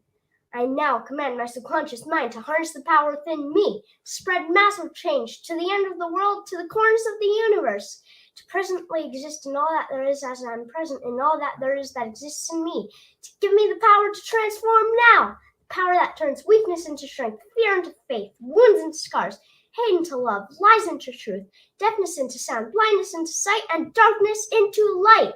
That light now lies within my chest. It is the one I see, hear, feel, and become now. I am the master of my fate and the captain of my soul. Yes! Yes. Oh my God, that was incredible. That was amazing. Oh wow. So powerful. All right. I got chills. So, I wanna learn that too, Logan. That's incredible. Thanks. You'll have to share that with me so that I can learn it. yeah. Do you have that? Do you have that all memorized? Is that all in your head? Yeah, pretty much. That's Yeah, amazing. We just decided to do it now. It wasn't planned, but you just got to know that when you immerse yourself in personal growth, then it becomes you, right? You just, Yes. it's pretty amazing. It's pretty amazing. So I'm really proud of him. I'm really proud of him writing this book. In the beginning, he's like, this is hard. And in the middle of writing the chapter, he's like, this is great. I want to write forever. So you created something fantastic with this opportunity. So thank you. Yeah, I loved it. Yeah. That's great to hear. Yeah. So I want to tell you, when I decided to go into personal growth, I realized everyone was stuck like me. Everyone was not taking action. And my chapter is called Micro Sprinting because I got all these people in this mastermind and I got them all motivated, all inspired. They're like, yes, I'm the captain of my soul. But then the next week I'd check with them and they'd be like, hey, I'm pretty much where we were last time. And I'm like, so you got off the call, you went to bed, and then like life continued on. And this is, for all of us, it's like this. We get so many inputs, we get so many things going on, we can't focus, right? In the age of distraction, how do we go towards our dreams when we got to take care of our responsibilities, all the people that got to like us? So I was like, okay, what we got to do is we got to take action together. And I created something called micro sprinting. And micro sprinting is where you set a time, you all get together, you say, this is what I'm going to do, your group, and you just focus on doing that thing for 25, 35, 45 minutes. And then when it's done, you say, this is what I got done. And it's brought from corporations. You know, I am something called a Scrum Master at top world corporations, and they do it over 2 weeks.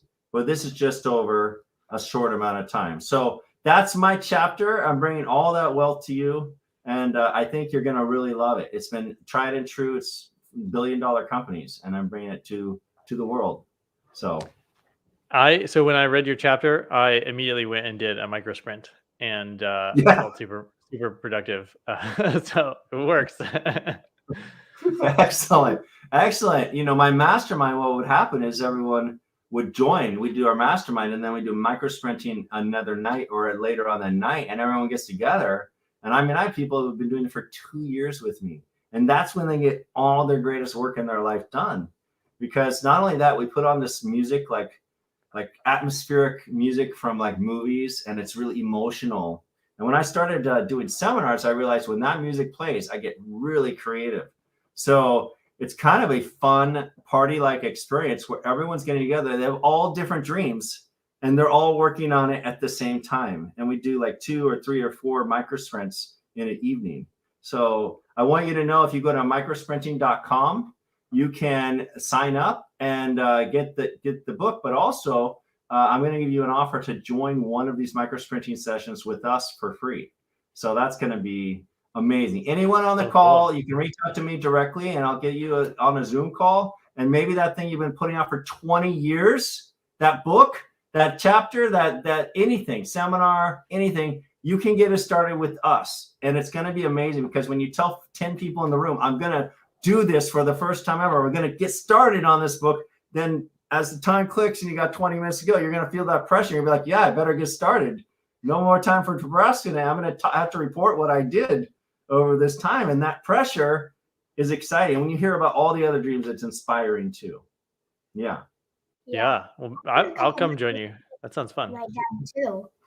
Yeah. Oh yeah. He's done a lot. So you'll come join me. Okay, good. And I just want everyone to know, if you want to be a part of the junior mastermind and you are young enough, you can't be older than 15, then you can join Logan's junior mastermind, and we're going to give a special discount to you if you mention the Activate Your Life book and Derek.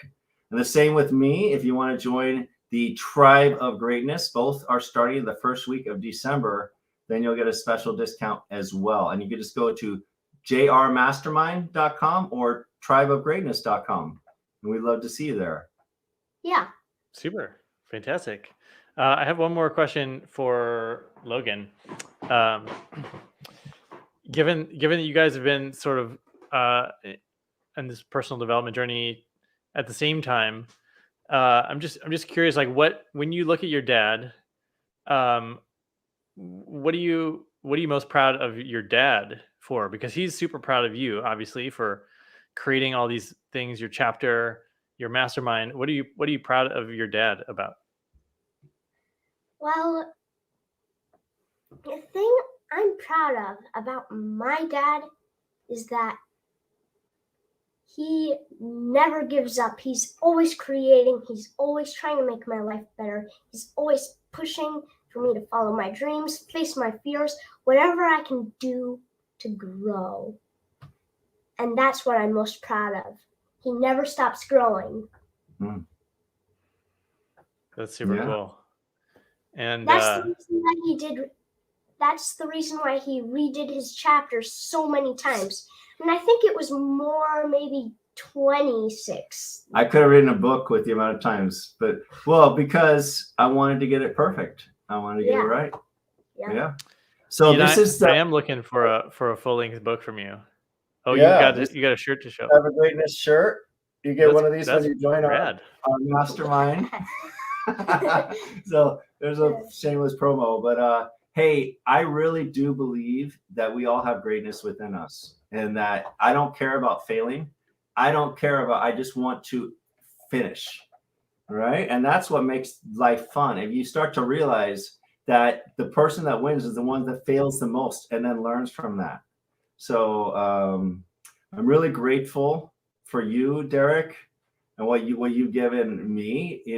3 years ago, almost to the day, the first Activate Your Life book became a #1 bestseller on Amazon. And that was a dream that I'd had my whole life. It was in that journal, by the way, to become the best-selling author. And now it's just spreading. I know that all the people that I've talked about, these 5 people in my mastermind, that you made their dream come true too. So thank you for what you do for the world.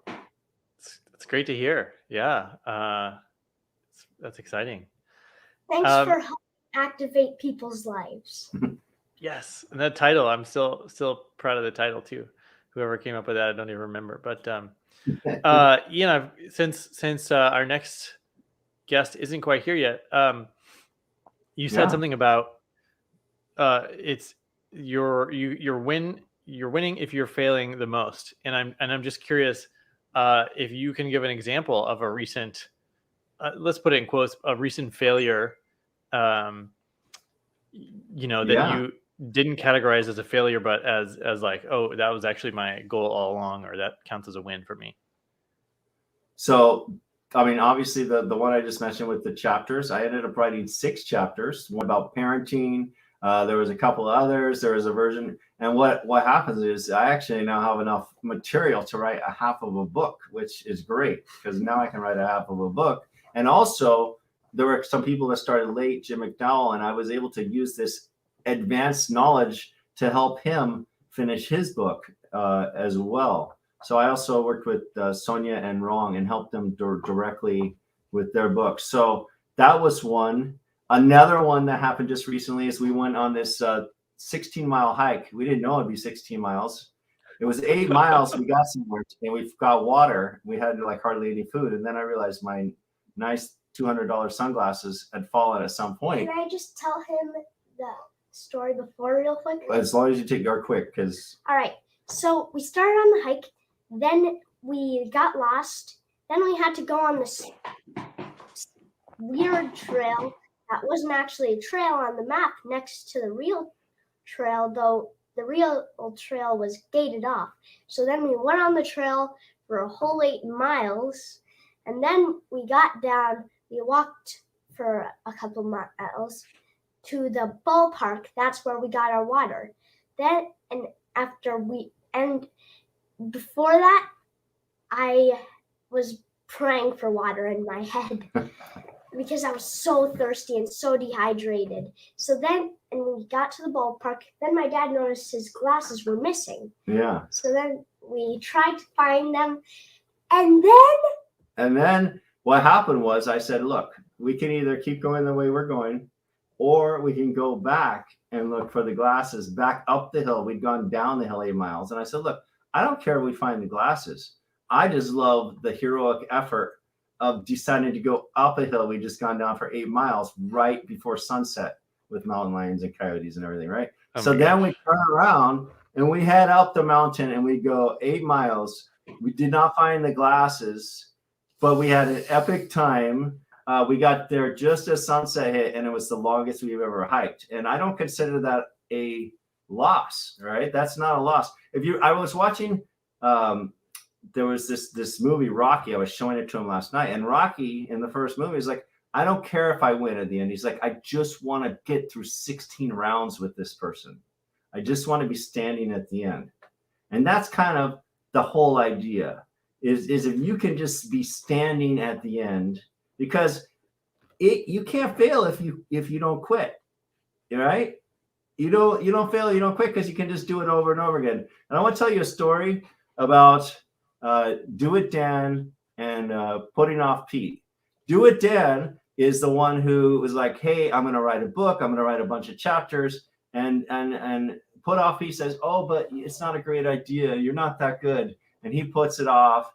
And Do It Dan writes one bad book, another bad book. Put Off Pete says, this is bad. That's horrible. Do It Dan gets through 10 books. Put Off Pete still hasn't done a book. And then Dan hits the 11th book, and it is exceptional. All the things he didn't do right got put together. He's a bestseller, and Put Off Pete still is at step 1, right? That's the difference. It's a great perspective. I see here on my back end, Casa is she's here. I'm not sure if she has a video. Let me see if I can bring her on really quick. All right. Before you guys sign off. And camera is not active. Casa, activate your camera if you can hear me. I believe she is in New Zealand, so it's probably early morning or the middle of the night for her. I don't even know. And you guys are joining from California, is that right? That's Yes. correct. You guys are in California. I'm going to give her a little bit. We can continue on as she tries to figure it out. I'm going to give her a little bit more time. I'm going to send a message if I can to her really quick. Let's just make sure.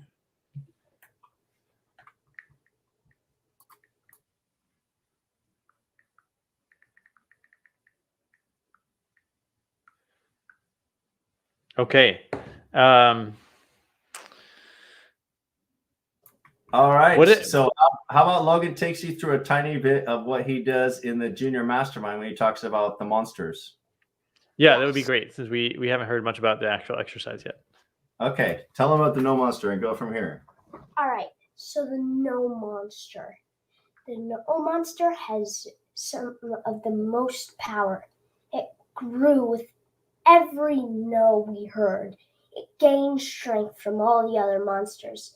Its greatest allies are the rejection monster and the fear monster. It hates the yes hero.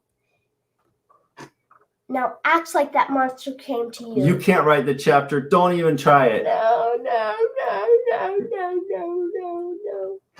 shake it off with energy. Yes. Now squeeze your right hand and say this. I say yes to my life. I say yes to my life. I say Yes. yes to my life. I say yes to my life. I say yes to my life. I say yes to my life. Yes. Yes. Yes. All right. You want to do one more? Let's do one more. This is from Let's do his another book. one. You bring the energy, Logan. I tell you what. This is the I'm not enough monster. It discourages us from creating. It makes us lose hope for our future. It is strengthened by the rejection monster. It destroys the energy needed to make an impact, and it hates the contribution hero. Now acts like the monster came to you. No. You'll never be enough. What you make, no one will like it. Oh, I'm never going to be good enough. I'm never enough. Now shake it off with energy. Yes. Yes. Contribution. Now squeeze your right hand and say, I am enough. I am enough. I am enough. I Nice. Yes. And- I love that you say all this stuff out loud. Yeah, he's got so many, but I wanted to say this is a mantra that he brings up. You go do this one. I am my hero. This is my time. I will not be denied. I stand up for my dreams. I say yes to my life, no matter what. Yes. That's amazing. Yes. So, Ian, does he? Do you ever just like hear Logan at some other part of the house being like, shake it off, like I will do it? What's Yeah. it like? Absolutely. I mean, and we do these things in the car. It's a shifter, right? We all get these thoughts in our head, and you've got to declare which version of you is going to be in front, which one is going to stand up. So it's really cool because my daughter, she is 2 years younger, and now if she comes downstairs all sad, Logan will say to her, "Hey, the sad monster has you," and she goes, "No, he doesn't." And she smiles and then she gets out of her sadness. Actually, it goes away. It works. So because she brings in the happiness hero. She brings in happiness, and you can't be happy and sad at the same time. And if you can, it is extremely hard. yeah. So it's powerful to see how he can change her pattern because when we think it's not us that's sad, but that something that is transient, that is sad, is got us, well, then that changes everything, because then it's not about us. It's about something that's passing by, like bad weather. And yeah. And it's that's pretty amazing that all this came difference. about. Yeah. Yeah. So I wanted to, while we're here, tell them the steps that you have, just the steps to do this. All right. So, step number 1, to go towards your dreams, you need to refocus on your dreams. What do you want? Where do you want to go? What do you want to feel? See your dream achieved as if it has already happened. Start taking action towards your dreams. Detect the Step 2. monster. Step 2, detect the monster. Now focus on the present moment and search for any monster stopping you or slowing you down. Ask yourself, what thoughts or feelings are keeping me from going after my dreams right now? Step 3, identify the monster. Identify the monster more clearly. Is it sadness? Is it anger? Which one is it? How powerful is it? What does it feel like? Who is the hero that can help you fight this monster? Banish the monster. Step 4, break your pattern to push this monster out of your body. You can do this by standing up, shaking yourself, and saying or yelling, "This monster no longer has me! I am not this monster! I am free!" As your presence grows, the monster will weaken. Step 5, call on the hero. Call in on your hero to protect you. What is the hero that this monster can't stand? Ask the hero to protect you. If you are distracted, call in the focus hero. And say or yell, "I am focused! I am focused! I am focused!" Identify with your focused hero. Create your army. Step 6, guard the gate of your mind. Ask this hero to stay with you to keep the monster away. Call upon him at any time in the future to fight for you again. Soon you will have an army of heroes waiting to fight for you. Celebrate your victory. Pat yourself on the back. Step 7. Step 7, pat yourself on the back. Feel your success, as there is one hero greater than all the others. You are your hero that you have been waiting for. Now there is nothing that can stop you. Follow your dreams. Yes, yes, yes. This is so fun. This is amazing. Logan, thank you for sharing that. What's a dream that you have right now? Curious. Well, it's pretty much my whole life's purpose. My dream is to impact the whole world in a positive way till the end of time. That's also Cool. my dad's. End of time. Oh, that's amazing. So you guys have the same dream? Wow, what a team. We are a good team. We're the dream team. We are the dream team. So the purpose of our life now is to massively and positively impact this world, right? And what's great is that I found someone that actually enjoys doing this with me, and he happens to be my son. So we have a lot of fun together. These things are actually fun. It's great. And I get more done because I have someone that's there, working with me to make it happen. Yeah. So it And looks is like your we have. sister- Is What? Go is ahead. she into the same? Is your sister in with you guys, or is she do her own thing, or?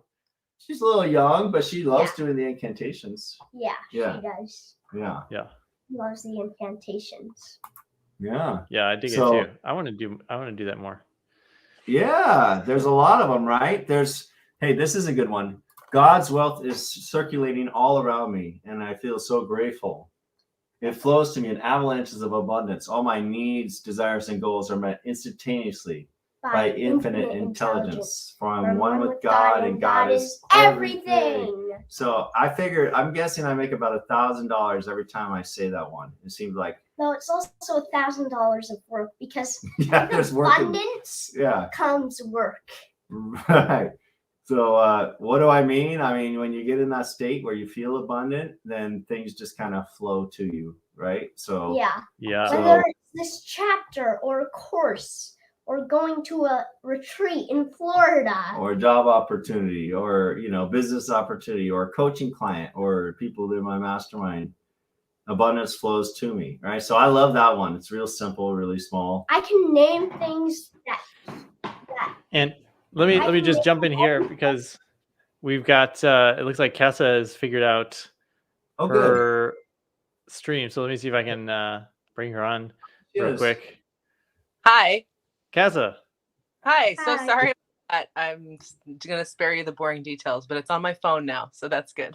Oh, good. Welcome. Good morning. morning. We were just practicing some very powerful incantations, positive things saying out loud. Is super exciting. Yeah, So, I really like and it's very similar to what I mean, not similar, but it's very complementary to the Super You idea. So I loved how you did that. Yeah. yeah, Very nice to meet you. Thank you. the super Yeah. oh, sorry, Logan. It's the heroes Mhm. are very similar, to the archetypes that Casa is talking about in her exercise. So I love how all the guests, you guys' work is just sort of flows into each other.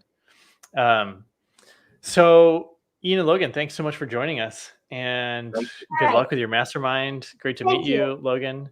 And right. do send me that one you had memorized, which was so powerful. I wanna learn that too because that was rad. Okay. Okay. Thank you so much. It's been an honor. All right. Thank you. Bye, guys. Create your life and follow your dreams. Yes. Yes. Yes. All right. Wow. That guy is precocious. I love it. I know he's full of energy. Logan, you rock. Hallie says, yeah, super cool to have both Ian and Logan, father and son, on there. And so just looking at the timing, Casa, we just have a few minutes. We might want to bump you to later or tomorrow, depending on because Jimmy may come on here in just a few minutes. So I want to give you your chance. Yeah. Oh no, I mean, like I said, it was my issue. So So are you in New Zealand right now? I am, yes. So was it morning? What time is it there? Yeah, it's like 7:30 in the morning, but we're coming into summer and spring, so it's pretty nice out. So that's been good. to get up. Cool. I can't remember. You north part of the South Island? Yes, that's right. Oh, good memory. South part of the North Island? Yeah, exactly. Yes, Nelson, New Zealand. It's beautiful. I do. I It's mean, right wine now, country, right? a lot of wine there and beer, hops country. Yeah, so it's all. Beautiful. If you've got time right now, there is something you mentioned in your chapter about being an adventure bus driver. Yeah. Oh, okay. Can you tell me real quick about that? Yeah. So there was there's a company called the Green Tortoise, and it's been around since the 70s. And basically, they take all the chairs out of a bus and make it into basically like a transformer bus. Like during the day, people can sit up and hang out and stuff, but there's like a big bed in the back where you can lounge if you want to, and it just makes it a lot easier to really relax and lounge while you're driving, rather than having to sit upright and look out the window and be quiet or whatever. So basically, they do adventure travel trips all through the US and Mexico and up through Canada and Alaska. So we used to do, we would do a cross-country trip, would be from San Francisco to Boston, for example. That would take us about 2 weeks. So we would drive at night while people were sleeping on the bus. Not every night, but we would camp as well. So, and then we also did a lot of the meals. For about 70% of the meals we cooked for the group. So usually we'd have groups around 35 people. 25 to 35 people and it was like a big coach type bus, and drive all over the states, go to all the national parks, different cities. Like it was amazing. It was really amazing actually. And it was what really helped me, what really got me about it was I had always wanted to travel, but I always felt kind of like, oh, I don't know. And then the first time that I rode the tortoise was when I was in college, and I was just like, well, it's really cheap, and I would not go to Baja, Mexico by myself probably, and also I would not be able to do it for this price, you know. And then I went and I just made some amazing friends. There were so many cool people. There were people who were on round the world trips who really inspired me, and I was just like, I can do that, you know. And then I moved to Prague the year after that. So, and then I started driving for them. I think 2 years after my first trip. So, you know, it's just it was one of these things where you start to see other people doing stuff, and you go, you know what? Yeah, I could do that too. And I think those Wow. are so important experiences, you know. So, That's amazing. many ridiculous stories along the way, of course, but it was amazing. It was definitely still, I mean, even Antarctica was hard. I mean, they were hard in different ways, but I would say the tortoise was probably still the hardest job I ever had, because you were driving at night, and you know, we would sleep. The drivers would make sure we got enough sleep, but you're just on all the time with the group and trying to make sure that everybody's safe, everybody's fed, everybody knows Yeah. where the bathroom is, you know, like it's pretty full on, but yeah, it was amazing. It was a great experience. That's super cool. And Yeah. I want to tie that back into your exercise when you come back on. I see Jimmy just showed up. Do you want to come on at the end of today, which would be in like an hour? Do that. Yep. At let's see. Yeah, it would be exactly in an hour. Yeah, I can do that. Are you sure? I mean, it's okay. We also have people coming on. We're going to do it again tomorrow because Donna didn't make it today, so we're actually going to do it again tomorrow if you want to do that. Yeah, I could do tomorrow too. Mm-hmm. Okay. Well then let's plan on doing it tomorrow, and we'll get a few more because tomorrow is still book launch week. And then we can have enough time for me to ask you all about it. So all right, let me bring Jimmy on, and we'll transition here. Yep. Dr. Jimmy. Hey, how are you? Welcome. Nice backdrop there. All right, Casa is she was just on for a few minutes due to technical difficulties, so she's going to join us tomorrow. So we're gonna say bye for now, and we'll jump on over to Jimmy. Thanks so much for coming on today, and looking forward to hearing more. Peace out. All right, Bye. bye.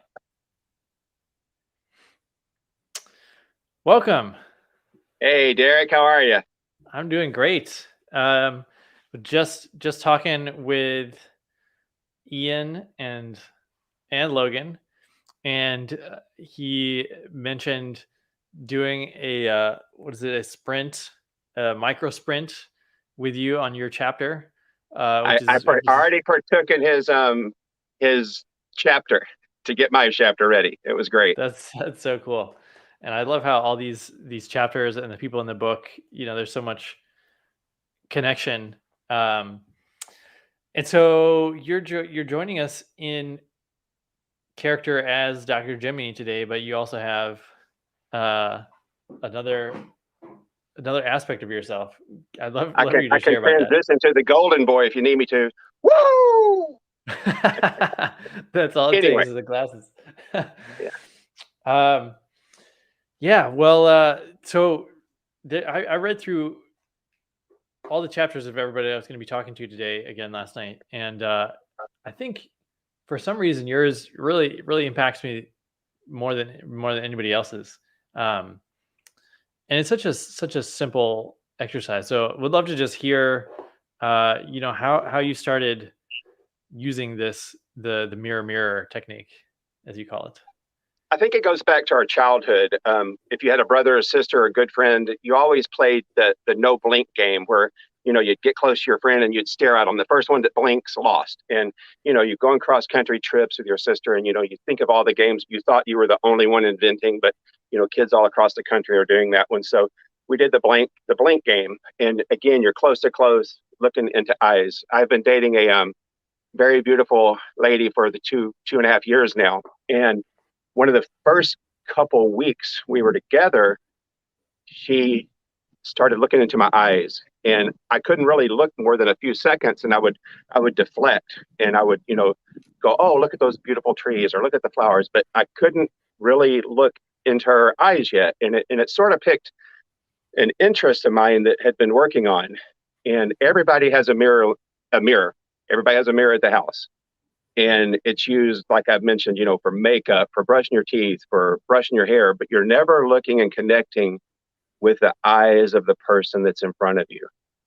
And when you finally give up the facade of, looking out on the outside and you look into your own eyes, it brings out some serious emotions. Here, 2.5 years later, I can look into her eyes all day long, and it's beautiful. And Elizabeth is a blessed person to help move me on to, a bigger, better me. Well, when you were first looking into her eyes, like what was it that was having you look away? I don't know if I was comfortable in my own skin. I believed in me, but maybe not at the level that she believed in our love. And it was something that was very touching because I knew I wanted to do it. And over time, over the first 6 months to a year, I've got to the point where maybe I can outlook her now, because it's something that is part of your heart, it's part of your soul, but you have to look for it. You can't just imagine it, looking in the mirror, looking into someone's eyes and be focused without having some emotions. I mean, sometimes you'll stare and tears will come, and she'll go, where's that come from? And it's just such an emotional connection with you and yourself, or you and your significant other. And it's a beautiful place to be.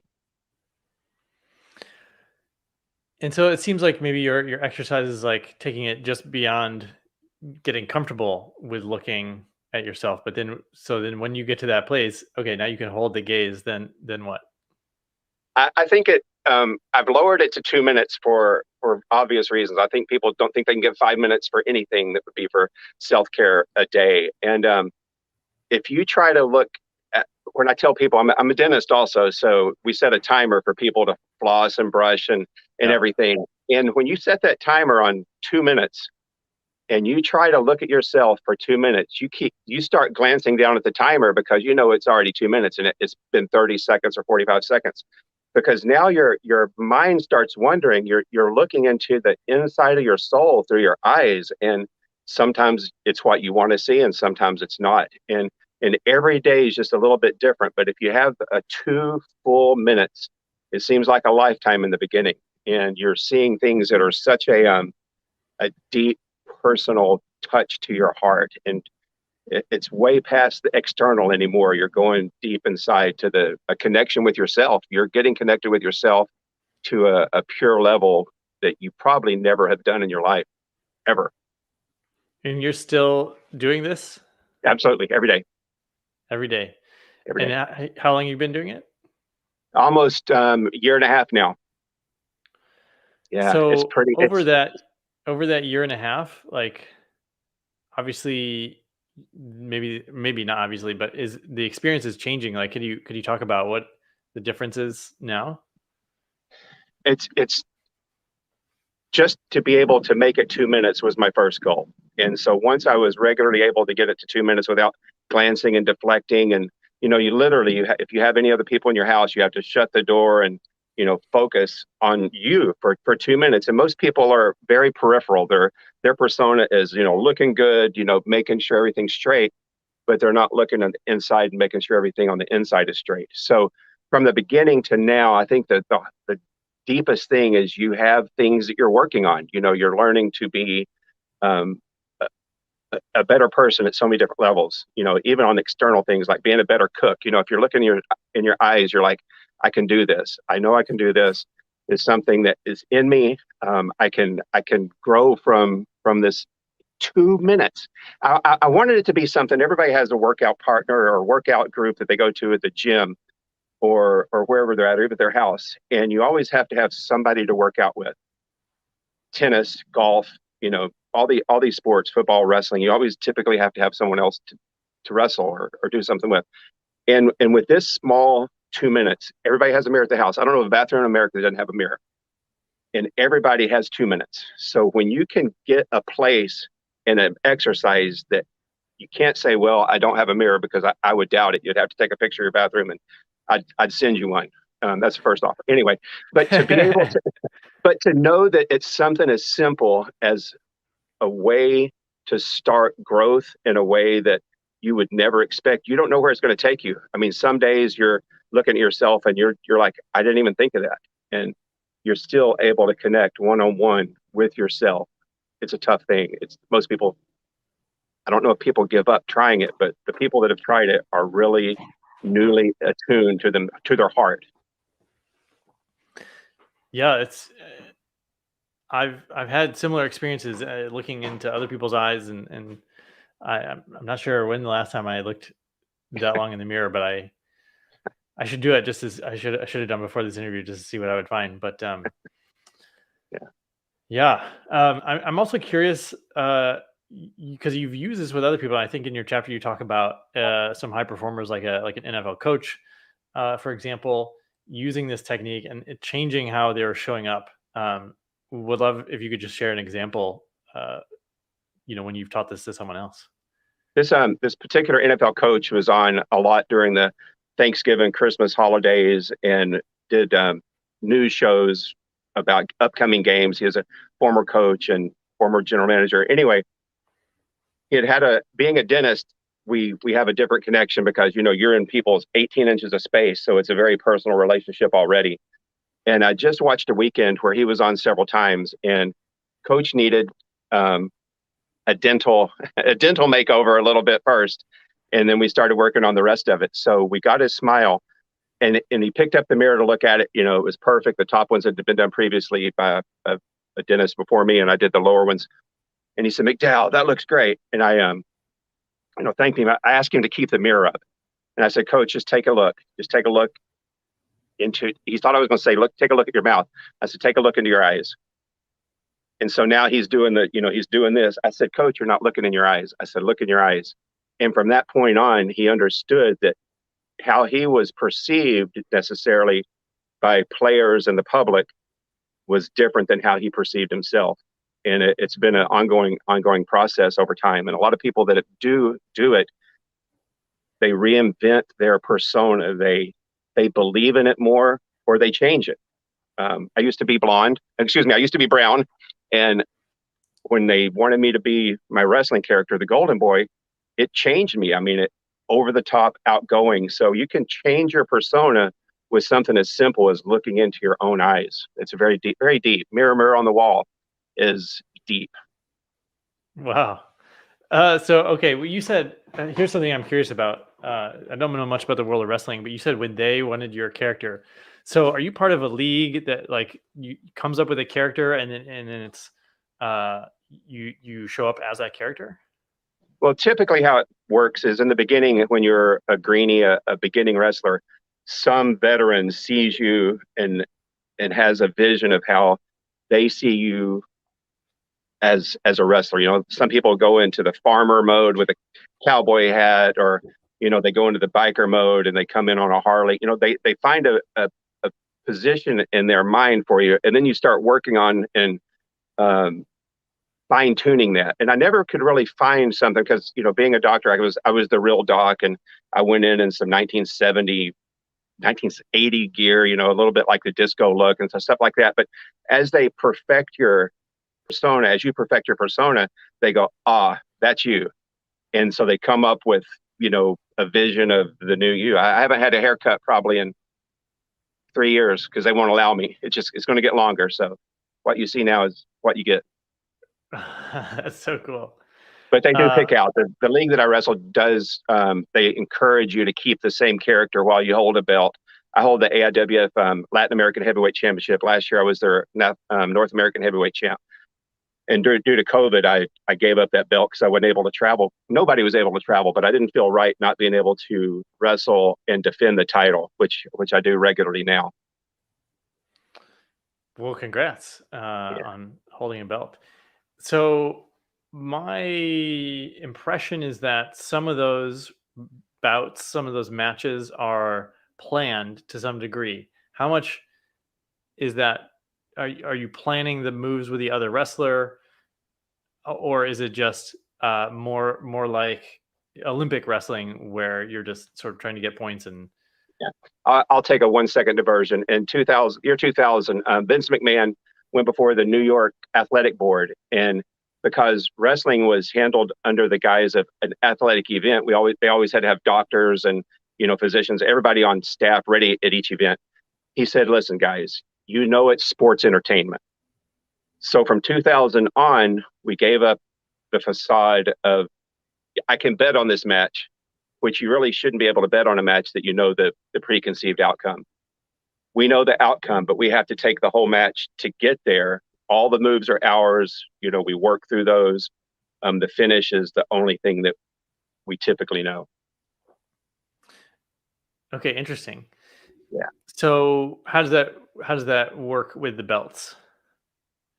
Typically, the people who have the not the most seniority, it literally becomes those who become the most attention put on them via media, via articles, the claps and the cheers from the fans. If you walk in and everybody's just flat, they try to get that person to work on something to be bigger than themselves. So when I walk into the arena with my gold robes with boas and flash and pomp and circumstance, it's over the top, and people see me as that person. And then if they see me at the mall, they're like, "That really can't be him because he's not wearing his robe." We don't wear the robe all the time. We don't wear the belt all the time. It's in the match at the arena.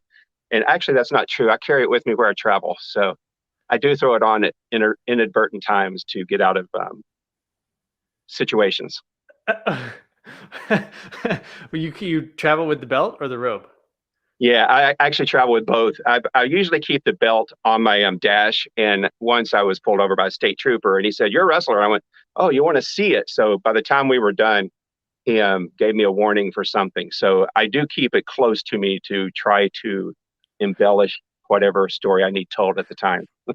When I was a kid, I thought I could probably get out of speeding tickets by keeping my Eagle Scout card next to my driver's license, and I would just subtly be like, "Oh, I'm an Eagle Scout." But I only got pulled over once, and I was going way too fast for them to do anything but give me a ticket. It actually works, yeah. So if you have that way, I pull out my concealed weapon permit occasionally when it's at the right time too. But anyway, the main thing is when you get into the arena and you get into the match, people don't realize, we're as wrestlers, we're in each other's face and each other's space. And there's times that your eyes lock, and I've noticed that they are where I was. They can't look at me. They have to, look off to talk to me about what our next move is going to be. So as we work, other people see you doing things that they want to do, growing more popular, being more out there, being more over the top. And it takes a determination to change. If you look in the mirror 1 or 2 days and then you stop, you only got 2 or 3 days of deepness. You need that repetition. And after, what's the old saying? If you do something 30 days in a row, it finally becomes a habit. It really takes about that time, because you're going to flip, you're trying to get out of bed and throw stuff through your hair real quick and get out the door. Save 2 minutes for your mirror. It really, really works. And if you do it for a year and a half, then you're a real professional. You can amaze your championship stare now. That's really interesting to see your opponents not be they're probably big and strong, but then you look in their eyes and they're just kind of. It's amazing. Yeah. I recently wrestled somebody who was 6'8", 425, and huge. Big hulk of a guy, powers over me sideways in height. And, you get them in certain situations and they're freaking teddy bears, because that you're more than just the strength that you are. You're the power of the next move. You're the hold that could be a submission hold. But when you have the power of intent and looking at them, a lot of people can't handle that game. And you can use it to your advantage. You definitely can use it. I feel like you could do the same thing you did with the NFL coach and just be like, "Hey, other wrestler, check out this mirror. Let's get real." I mean, that has a chance to come into a match. I could carry the mirror in, at some event, just drop the mirror on him, and I'd say, "Time out. It's time to study." Study. There's a way to make that happen. I tell you. And then he would just be like, "You win. You're just too tough on the inside. and then I could finish him off and pin him 1, 2, 3. So I mean that would be an amazing that would be an amazing finish to a match. It's never been done before, so we're always looking for something new, something over the top. And I never thought of incorporating that into wrestling, but there's a finish. We'll call it the All right, Derek. I got another idea here. Now that we're brainstorming, you ever had someone be eaten by a shark to finish a match? Never have. Nope. There's another idea for you. Absolutely. We could have my I usually, and they're putting more and more valets to come in with me to showboat and highlight their the pomp and circumstance. So we could have a shark standing in the eve of the building waiting for the match to be finished, and you come in and finish them off. I could do that. I'm open to anything. Absolutely. All right, one more idea for you. Elon Musk shows up and is like, I need someone to go to Mars, and you're like, this guy, and you just send him up to Mars. I did put in my for the first 4 people that made orbit, I made it to the finals. So I was one of the ones that I had to take 6 months off to train, and that was just not going to be able to happen. But I believe it was the most recent one before Shatner went up for 10 minutes. And it was amazing to be able to be considered, at 60, and then he shatters it by 90. Here's a 90-year-old going into space. So we need to get with him and see what his secrets are too. Yeah, well, that's cool, man. You got a lot of cool stories. Yeah, it's fun. We got. I think we're supposed to have Sonia coming on. Yep. I saw her pop in just for a second, but she's not here yet. There she is. And okay, you guys know each other, is that right? Absolutely, yeah. She's great. Okay, I'm gonna bring her on really quick. Okay. Hello there. Hey, Sonia. Hey, Derek. Welcome. Hey, Sonia, And, how are you? Good. How are you? Okay, we're Since going you into guys- wrestling character now. All right. I love it. I want you guys to chat for just a second while I take a quick pee break. I've been sitting for a couple hours, so I'm just gonna mute myself, and you guys catch up for a second, and I'll be right back. All Great. right. It's a very you'll enjoy it, Sonia. It's very it's telling your story. It's your life. It's in whatever your niche that you're talking about. He brings out some good points because he's got that warped mind that that people have that do this. Yeah.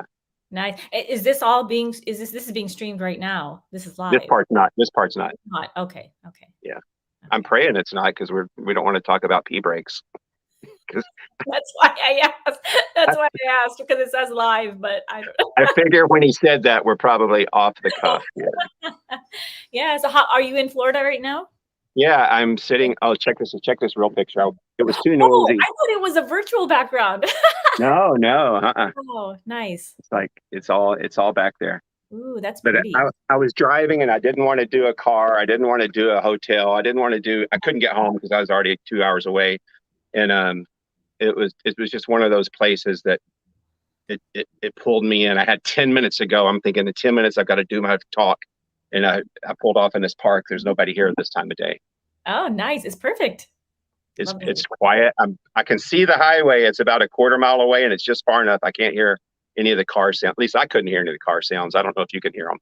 It's pretty crazy because it's so still that it looks like it's a virtual background. Like it's so Behind me, there's not a drip of wind. Yeah.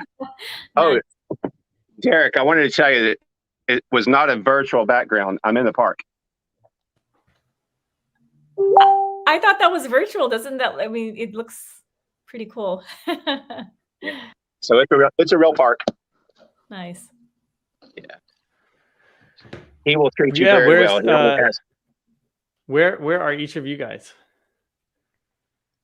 right now? East Coast, Orlando, just outside of Orlando. Oh, nice. Good weather. But you got a jacket on, so is it chilly there or what's? I hadn't been to the gym in a couple of days, so I didn't want to freak anybody out. I'm in Vacaville, California, which is in Northern California. It's halfway between Sacramento and San Francisco. Oh, you're in Vacaville? All right. Yeah. Oh my goodness, we stayed in a hotel, and my charger is still behind the bed. I promise you. It's the one. It's a really nice old hotel downtown. But anyway, I'm going to stop when I go back there. I need you to go there. Yeah. Room 208. Too funny. I'm gonna be in Murphy's this weekend.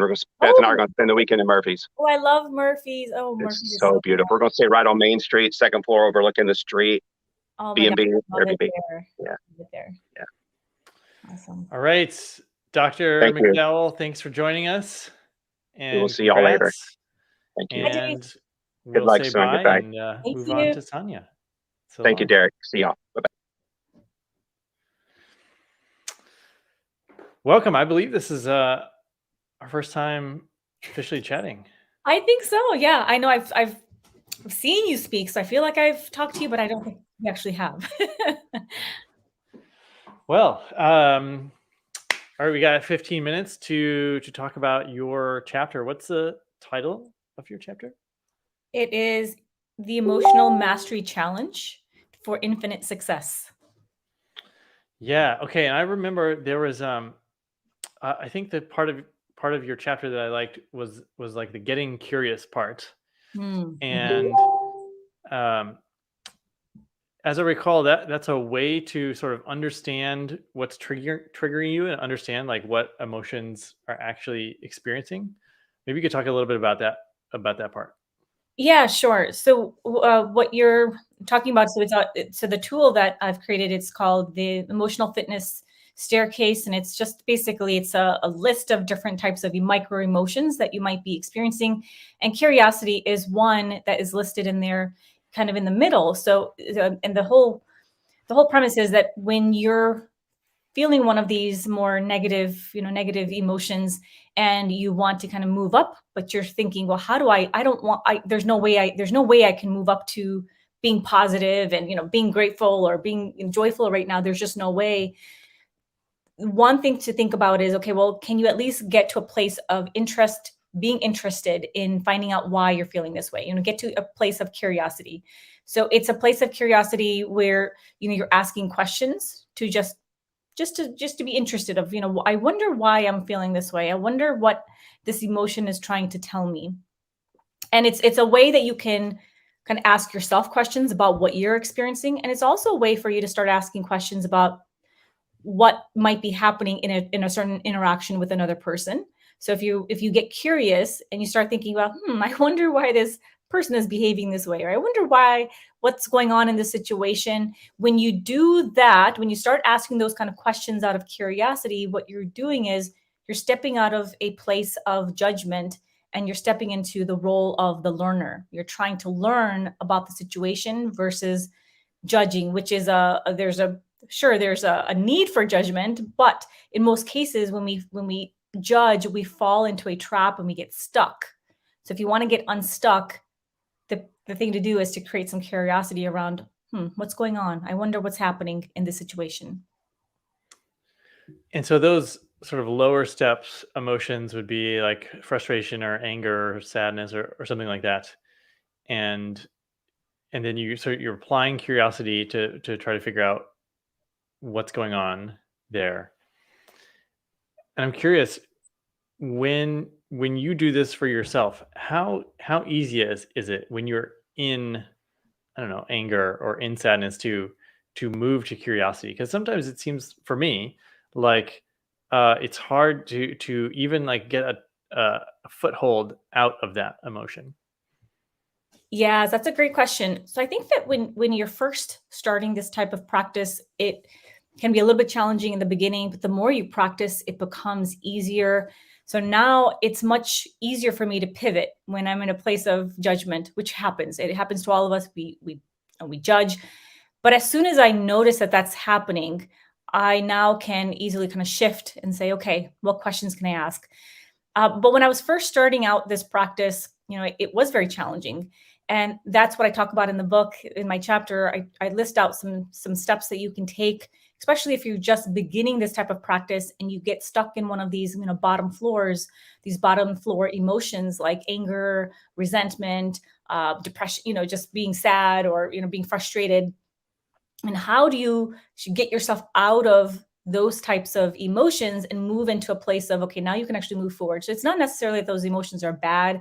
It's just that when we get stuck in those emotions, they can hold us back from whatever we're trying to accomplish.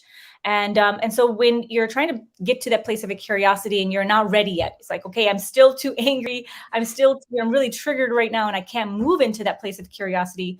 What I suggest that you do is, one of the things you can do is move yourself out of your physical environment. So take yourself out of the situation that's stressing you out, that's triggering you.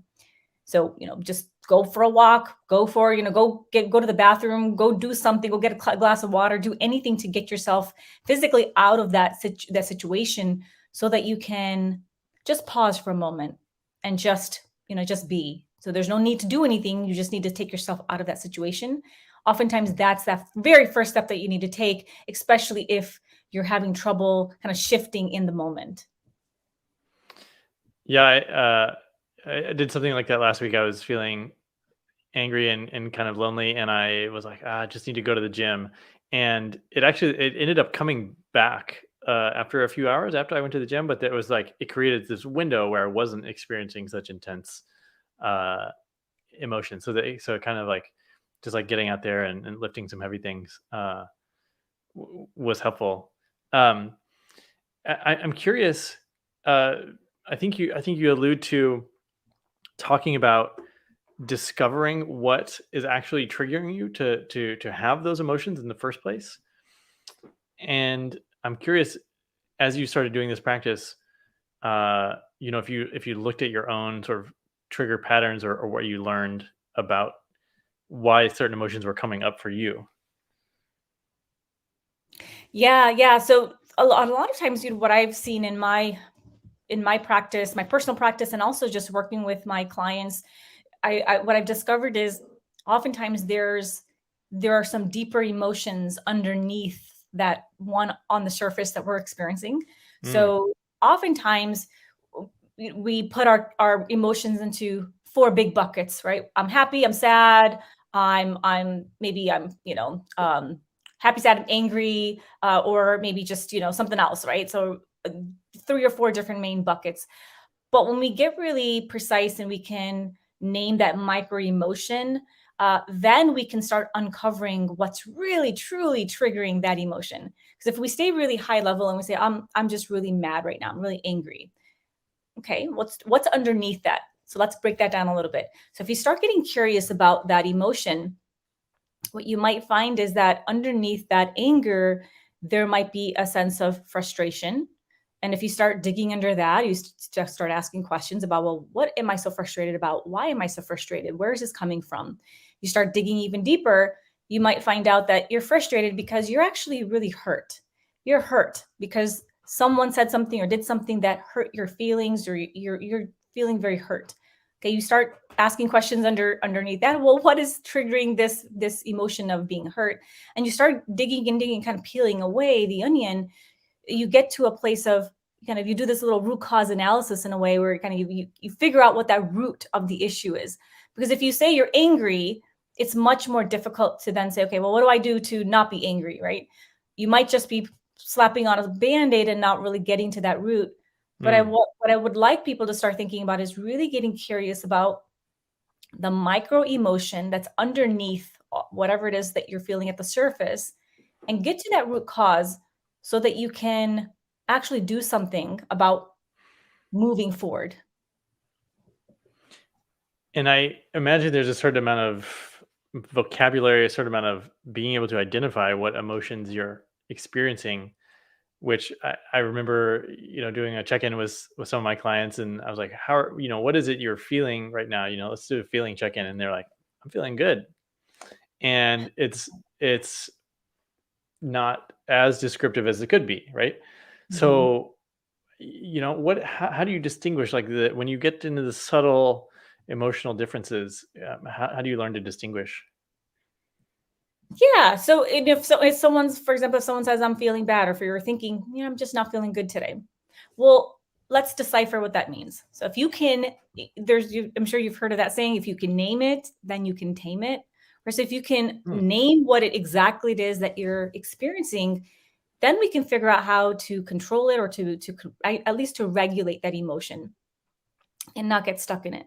And the reason we get stuck in it is because we're not doing anything about it, right? We're letting it fester. We're getting stuck, not moving forward. But if we can understand what that emotion is trying to tell us, then we can change something about our situation to move forward.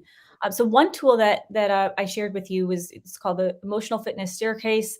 And it's a tool that lists different types of micro emotions that someone might be experiencing. So it's not a full array of emotions, but it does include at least, 15, 20 emotions that you can look at and say, okay, out of these emotions, where am I right now? All right, am I on one of these bottom steps here? Or am I somewhere up top here? Where am I right now? So it gives you a place, it gives you something to anchor your emotion to, and to say, okay, this is where I'm at. This is my baseline. And then you can use that tool to say, okay, well, here I am right now, but I'd like to get to here. But there's a gap here, right? I'm on the first floor, maybe the 5th floor, but I want to get up to the 20th floor. Well, how do I do that? Well, how about you get to a place of curiosity first? Let's get to the step of curiosity, start asking questions, and then you can slowly start shifting and moving up the staircase for emotional fitness. And what's the role of the actual sensations in one's body in discovering the emotion? That's a great question. I would personally say that the role is for it to tell us something. These are all messengers, right? Emotions are meant to deliver a message to us.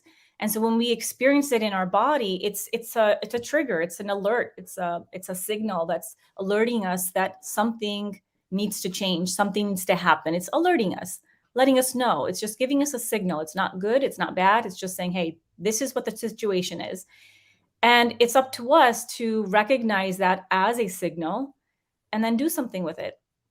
And so when we don't do anything with it and we just let it sit, especially if it's one of those negative emotions that we just let it sit and we don't do anything, a lot of times it just stays there under the surface. It just stays there and it festers. And then maybe a couple months later, someone says something or does something and it triggers you, right? That emotion bubbles up again and you erupt. And then you're like, where did this come from? And then you push it down again. You're still not resolving it. You're just pushing it aside. Mm-hmm. And maybe a couple months later, someone says something again and it triggers you.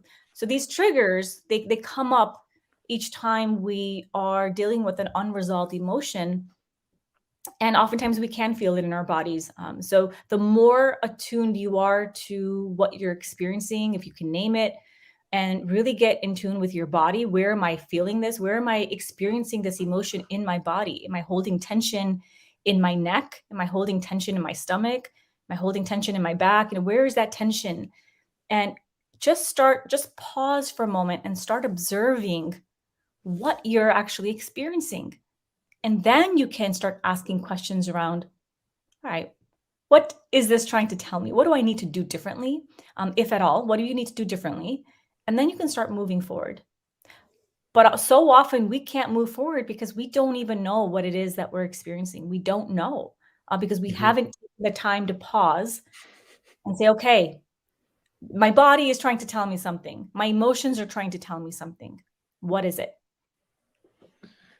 Yeah, I've definitely been guilty of that and probably still am to a large degree. I've heard this sort of, I think I heard you say manage emotions.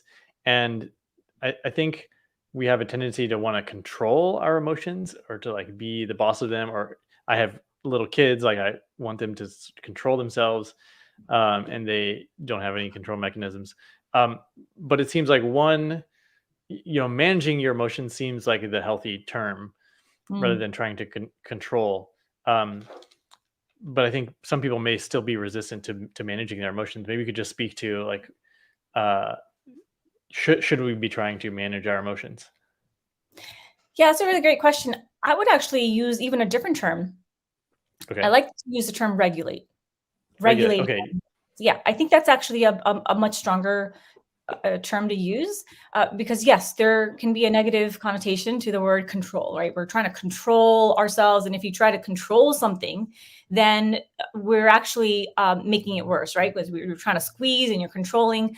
So really, if you think about it, another way would be if we're managing our emotions, if we're regulating our emotions appropriately, then we can shift. We know how to shift from one emotion to the next. We're able to kind of move and do that little dance with our emotions and not let it control us. So the whole thing is that we don't want to be controlled by our emotions.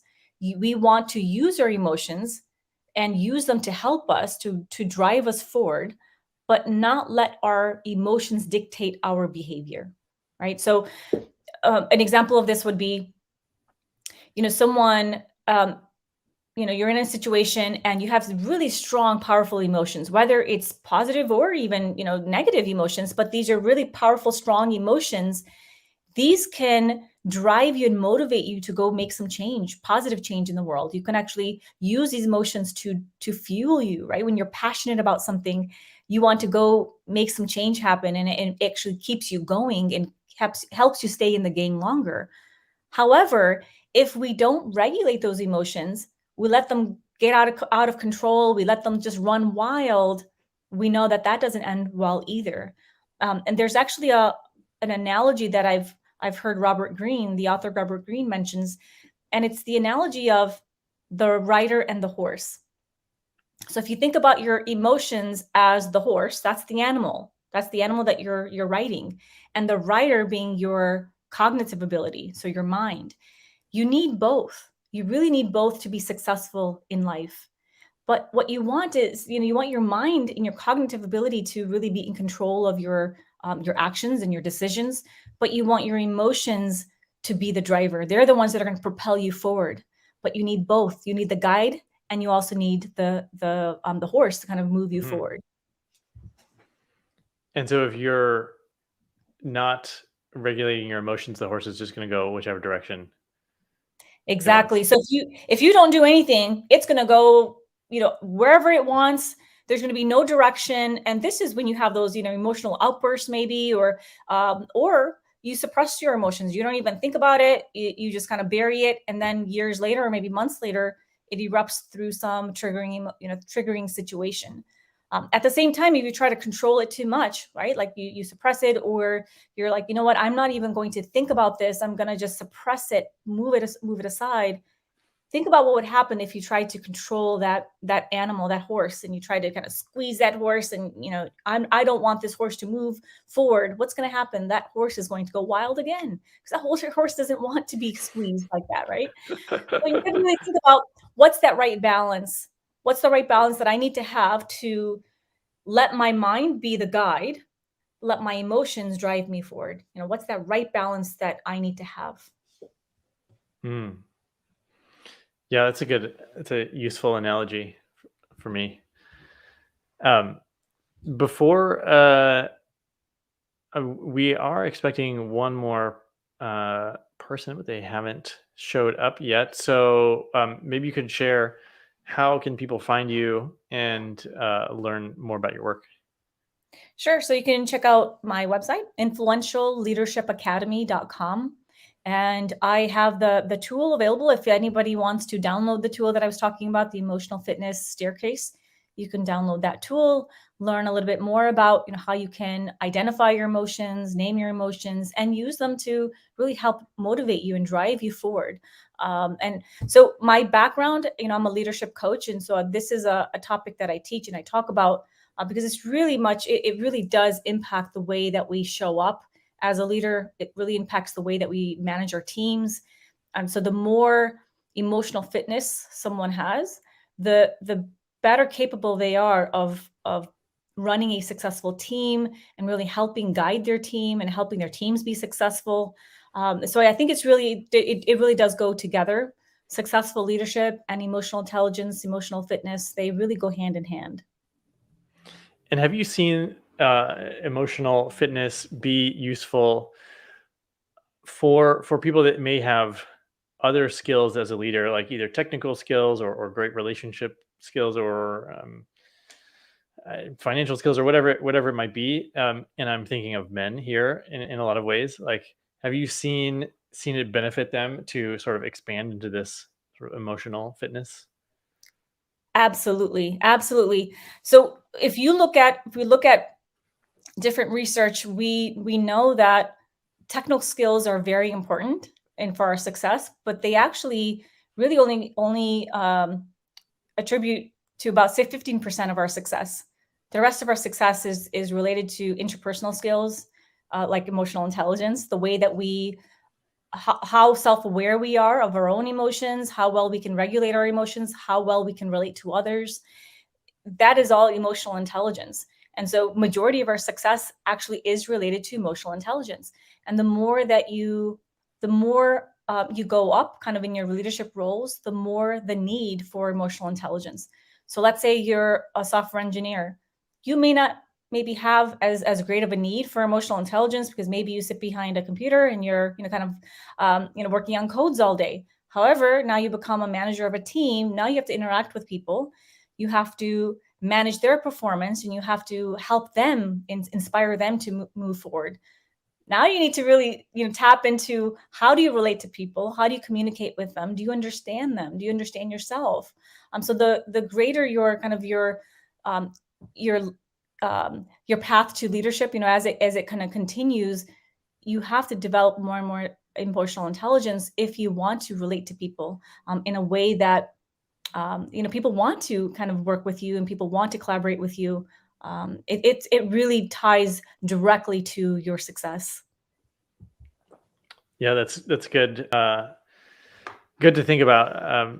We've got a lot of aspiring leaders probably reading this book, and I'm glad now that I listed it under the leadership on the Amazon category. So I'm glad we did that, because it's leadership is not just getting things done, but it's also the group and the emotions and the connection and all that stuff.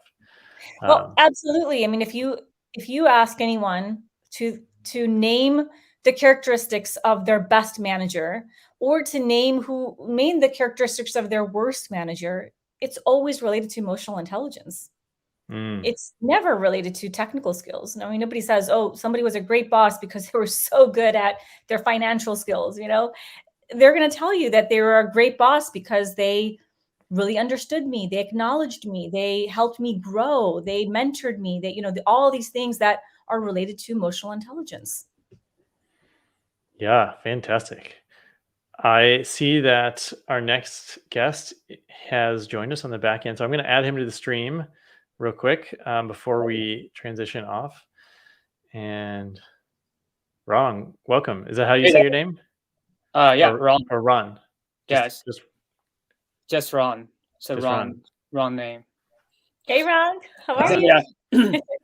It's good to see you. Good to see you too. How are you doing? And Ian was just posting, Sonia is knocking the interview out of the park. He's taking notes. Really, really great stuff, and fantastic exercise. And that's the emotional mastery formula challenge. And the staircase is the challenge. Yes. Yeah, wonderful exercises. Hallie says wonderful exercise. So Sonia, great to have you join us. Congrats on being a best-selling author. And yeah, we will stay tuned. Everyone knows where they can find you. So if you are a leader and want to work with Sonia, you can find her. And we'll say bye for now, and to hear more from Ron. Thanks, Derek. Sonia, talk to you later. Okay, bye. Bye. Hey, Derek. Hey. Sorry for being a little bit late. A couple of minutes late. No, that was great. Sonia was up for it. So, and we can go. You're the last person, so we can go. Okay. Wrap this up. Get the full thing. Yeah. So let's see. Your exercise what's the title of your exercise? It's finding inner peace during difficult times. Okay, sounds really important. And Yeah. so I made a note when I was reading through your chapter. So you're trained as like a hypnotist as well, and so the first question I had was, it seems like we need to get people into their body, and it seems like you're doing that. You're like bringing people back into their body. Mhm. So how quickly can you do that? How do you do that quickly? Well, it's very fast. Seriously. The fastest way we all know is basically just breathing, right? When you breathe, basically you are connecting with your body. And I think people underestimate how powerful it is to really get out of their head to get into their body. Just because we're using our mind or head too much in our daily life to kind of figure out everything. But sometimes the problem can be solved just using our head. The problem is in our body. And I worked with many people just simply allowing them to aware of their body sensation when they're going through some difficult moments is something they've never experienced before in their life. But the key for you to break that cycle of using your head is actually to tap into your body. So that's why the breath work is very powerful. There are different types of breathing techniques, people they're out there for you to use. And simply it sounds, but it's very profound. That's actually it's an appropriate sort of transition from our conversation with Sonia. She's talking about identifying your emotions and your experience, Yeah. and you're talking about breathing and getting back into your body. I've noticed that. So recently, my wife has been saying something like the whole time I've known her, like, just try to get on my wavelength. And I Yeah. was like, I'm here, I'm fine, but she was like, no, you're not quite there. And so what I noticed was that I would just take a couple deep breaths before sort of responding, and sort of slow down my response, but it also sounds like getting into my body. That seems to be the most effective thing for our communication, but it's kind of counterintuitive. Breathe first and then communicate. You should just be able to think, or I think probably where I was working from was, you should just think of your response and then say it. But the breathing seems to have really helped. 100%, because I think maybe piggyback on what Sonia was saying. I don't know exactly what she said, but I think we're on the same domain, which is the communication is not about just saying it from your head, analyzing the situation, just say it, right? The communication is also about the emotional connection with another person, right? And I think that's the key part. If you're not present with that person, if you are feeling the sense of tension in your body, you're angry, you're frustrated, it's just impossible for you to communicate in a way that would be beneficial for both parties. That's why just taking a deep breath and make sure that you're present in your body is actually helping you build that connection, the emotional connection with another person. Yeah. So how did you get into this work? Well, so first, this framework, or you mean the framework, or the overall, my work in general?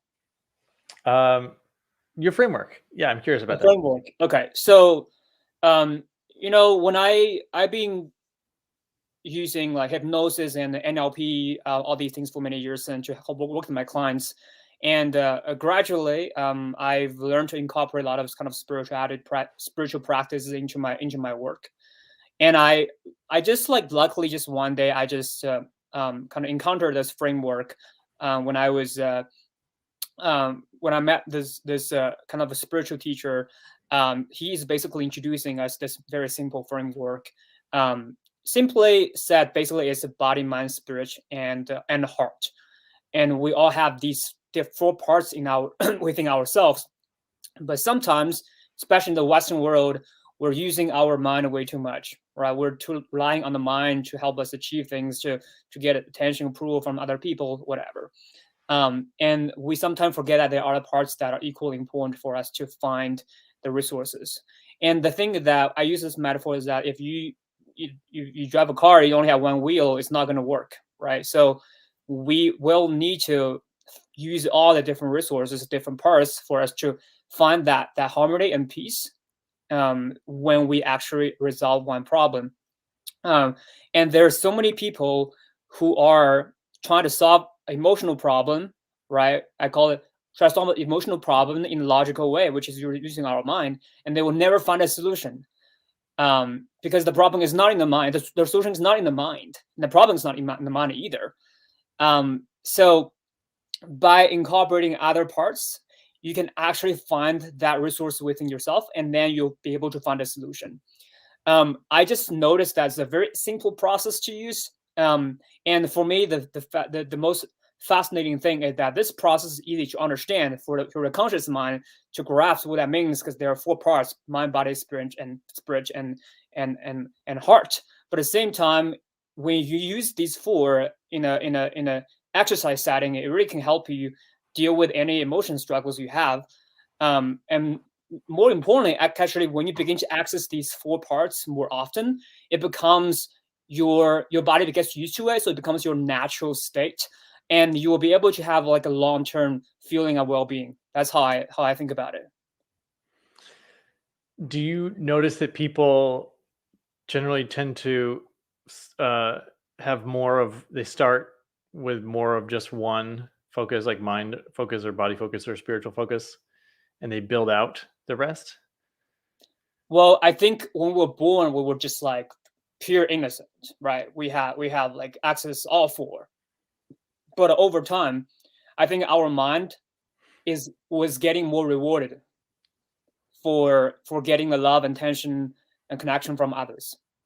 And because it's getting more rewarded, it's getting more used more often. It's like a muscle, right? If you use your mind muscle more often, it just becomes stronger. And that your way of accessing your heart, your connection with your love and compassion, or your connection with your spirit, your intuition, or your body, they're not used that much. It's just like they're out of practice per se. Mm-hmm. But that's in the Western society, that's basically how it works. What's happening? And when you started using this, sort of what was, as you've been doing this practice, sort of like how, what came online second and third and fourth, like what was the process for you like? Yeah, so I think just by my understanding that everyone has like 1 or 2 kind of parts they're accessing more often. Mostly it's mind plus something else. What I find that the most difficult part for people to access is the heart, just because we're not used to that muscle to be vulnerable, to share our love and connection with more people. So this is sometimes people, like, if we talk about different coping stances, a very common coping stance is to just shut off completely, right? Mm-hmm. Or distract themselves from the real problem by doing alcohol, watching TV, whatever that is. That's literally the opposite of connecting with your heart. So I think the right approach, if I want to kind of guide people through this process, I would start with the body, because body is the easiest to access. Because when you can feel your body, you can feel more grounded, and we all have this moments like that. Then I would, based on that person, if that person is more spiritual or more heart, I would take them to either heart or spirit. And keep in mind that spirit doesn't mean that it's kind of like, if you believe in higher power, it could be your the spirit, your universe, the God, or whatever that is. But if you're not spiritual, if you don't believe anything, kind of higher power, the spirit is also your intuition. It's your intuition, and we'll all have the intuition within ourselves, and we all have moments we trust our intuition, right? So I would go for that, either intuition or spirit or heart, based on the person. Okay, cool. And I'm thinking of myself here, and just wondering, when how do I know if I'm connecting with my heart fully? You said that was the most challenging for people, Yes. and So yeah. the hardest part, I think, is when I say connect to your heart, right? What does that mean? It means that as you think about, if you can easily think about the moments in the past, or when you think about what it feels like when you have that sense of love, when you have that sense of gratitude, right? Love and gratitude, I think by the end of the day, that's the pure essence of who we are. And then if we can feel a sense of love and gratitude easily, which means that we can access our heart very easily. And now saying feeling doesn't mean that you just like, oh, I know I feel grateful, I feel love. It's actually you have this body sensation to really feel in your body, and I think that's the difference between why affirmation works versus affirmation doesn't work. The affirmation, to make the affirmation work, you gotta have to embody in your body. You can just say, oh, I'm loved over and over again, but if your body doesn't feel that way, it's not gonna work, right? So it's only when your body is aligned with what you say, and that becomes true and authentic, that becomes your unconscious mind understanding that it is real, and then it will take that in. So if you're going to use an affirmation, then it sounds like you need to spend some time like putting your body into the state to match what you want the affirmation to. 100%. Yes. Okay. Yes. So you almost want to slow down a little bit with affirmations.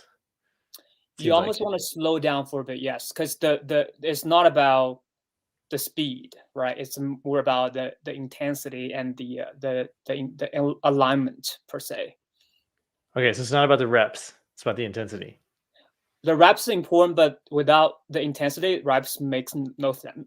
There's no point of making the reps. What's your thought on?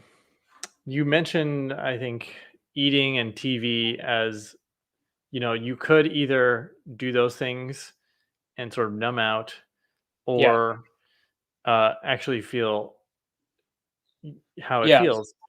But I'm wondering if there's a sort of a middle ground, because I feel like watching TV, binge watching something or whatever, can bring people back to a neutral place where they're not. It kind of gets them out of what they're worried about. Yes.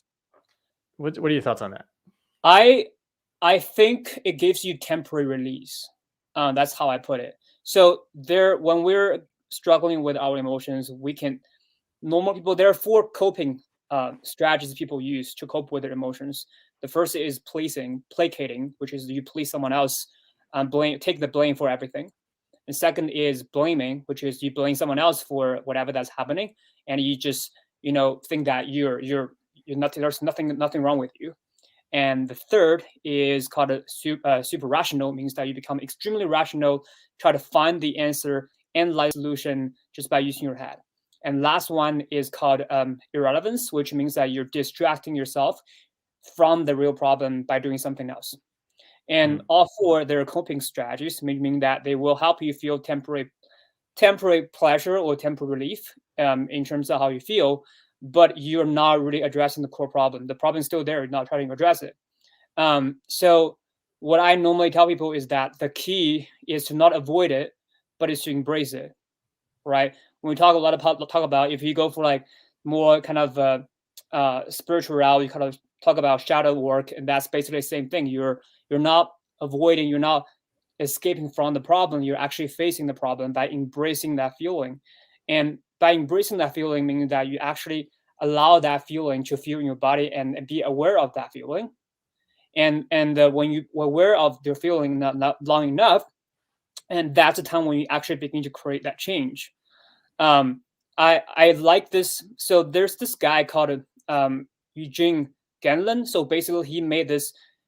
He once did it. He was I think a therapist and psychiatrist, and he basically interviewed a lot of people on therapeutic sessions to understand what made a therapeutic session works for people. And he discovered that by analyzing a lot of sessions, there's nothing about the approach the therapist was using to produce a successful result. It's more about the client a patient at one point in their session had this thing called felt sense. A felt sense is not an emotion; it's a feeling in your body. And when people begin to feel that in their body, there's the sense that there's something that's happening, that's shifted. And when that happens, he can guarantee that this session is going to be successful. It's almost become the most reliable predictor of if the session is going to be successful or not. Wow. Yeah, it's just fascinating. And did he have evidence for what creates that felt sense? It's nothing about the therapist. It's just as one moment the client begin to just feel that in their body. And But that's can why the therapist help them get there, or not intentionally, but now Okay. these days with a lot of new technologies and exercises that I've learned over the years, I can see a lot of exercises are incorporating the sense of felt sense in the exercises. There's actually a book he wrote about this specific thing called, his book is called Focusing, which is one exercise for you to use that felt sense to solve any problems in the therapeutic way. Yeah, that's cool. I'm a scientist myself, and I love. Sometimes you start with the hypothesis, but sometimes you like just observe and you get the felt sense information from it. That's a cool. Yeah, exactly. That's a cool approach. So maybe you could share a little bit about what type of people you are normally working with. So I normally what I do is called peak performance coaching.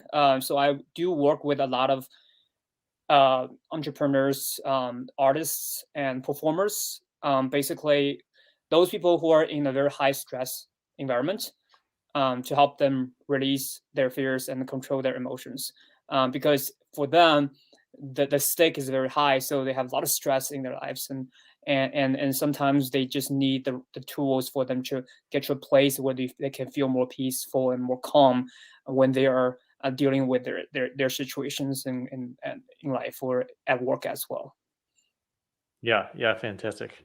Yeah, I use one of the previous authors, who I think you might like. His name is McKing. He's based over in Singapore. He works with a lot of high performers as well.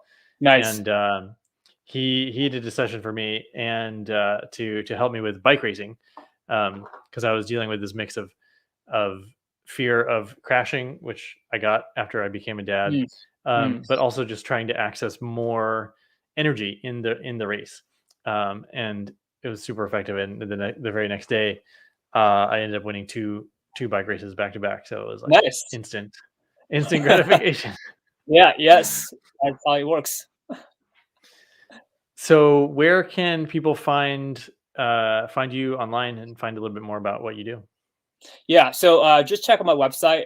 It's called www.therwrongway.com. The wrong is my name, RONG. Therwrongway.com. I love this name. I like the name. That's a good one. Well, anything that I haven't asked you about yet that you want to share about either your exercise in the book or your work or about who you are? Yeah. So I think the most important thing about the exercise is basically my whole idea is about when you are going through some difficult times, right? The most important thing, the number one thing, is to stop judging yourself. Stop judging whatever you feel in your body, whatever you're experiencing, because you are creating a resistance towards that feeling, and that resistance will actually make it harder for you to make changes. So when we say that, be kind to yourself, be more compassionate towards yourself, I think that's the number one thing I'm telling people, because if you can't be compassionate towards yourself, there's no way for you to be compassionate towards others.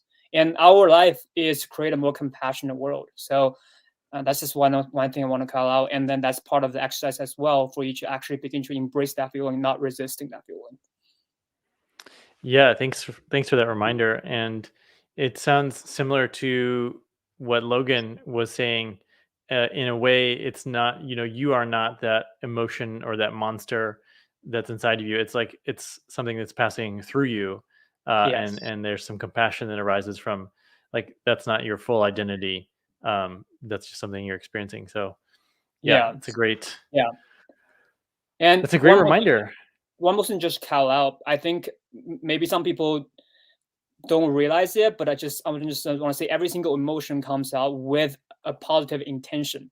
It has a purpose behind it. It doesn't mean that it's doing the best thing for you, but it does have a good purpose behind it. That's another part of not judging it, right? We might not agree with how it makes you feel, but the intention, the purpose is good.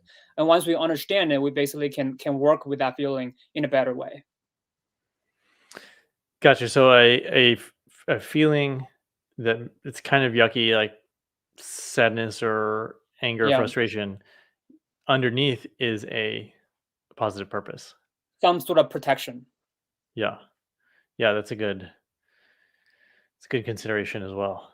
And Yeah. I think this is, I mean, I'm glad you're our final guest for today, and it's so appropriate, just what you said, because like that's the intent for the book as well, is to help people move forward, help people to be at peace and not judging themselves, so that they can, many of these exercises are about creating and producing the world we want, but there's also all our experience along the way, and not getting stuck in places that we don't want to be stuck. So Ron, 100%. thanks for your work, and thanks for coming on, and congrats on your chapter. It's been great having you, and yeah, I Thank you think so we'll much, wrap Eric. there. Yeah. Yeah, my pleasure. Appreciate it for having me here. All right, so long, and everybody, I think we have a couple more joining tomorrow, so I'm going to end here, and we'll see everybody tomorrow. See ya. See ya, everybody. Bye bye.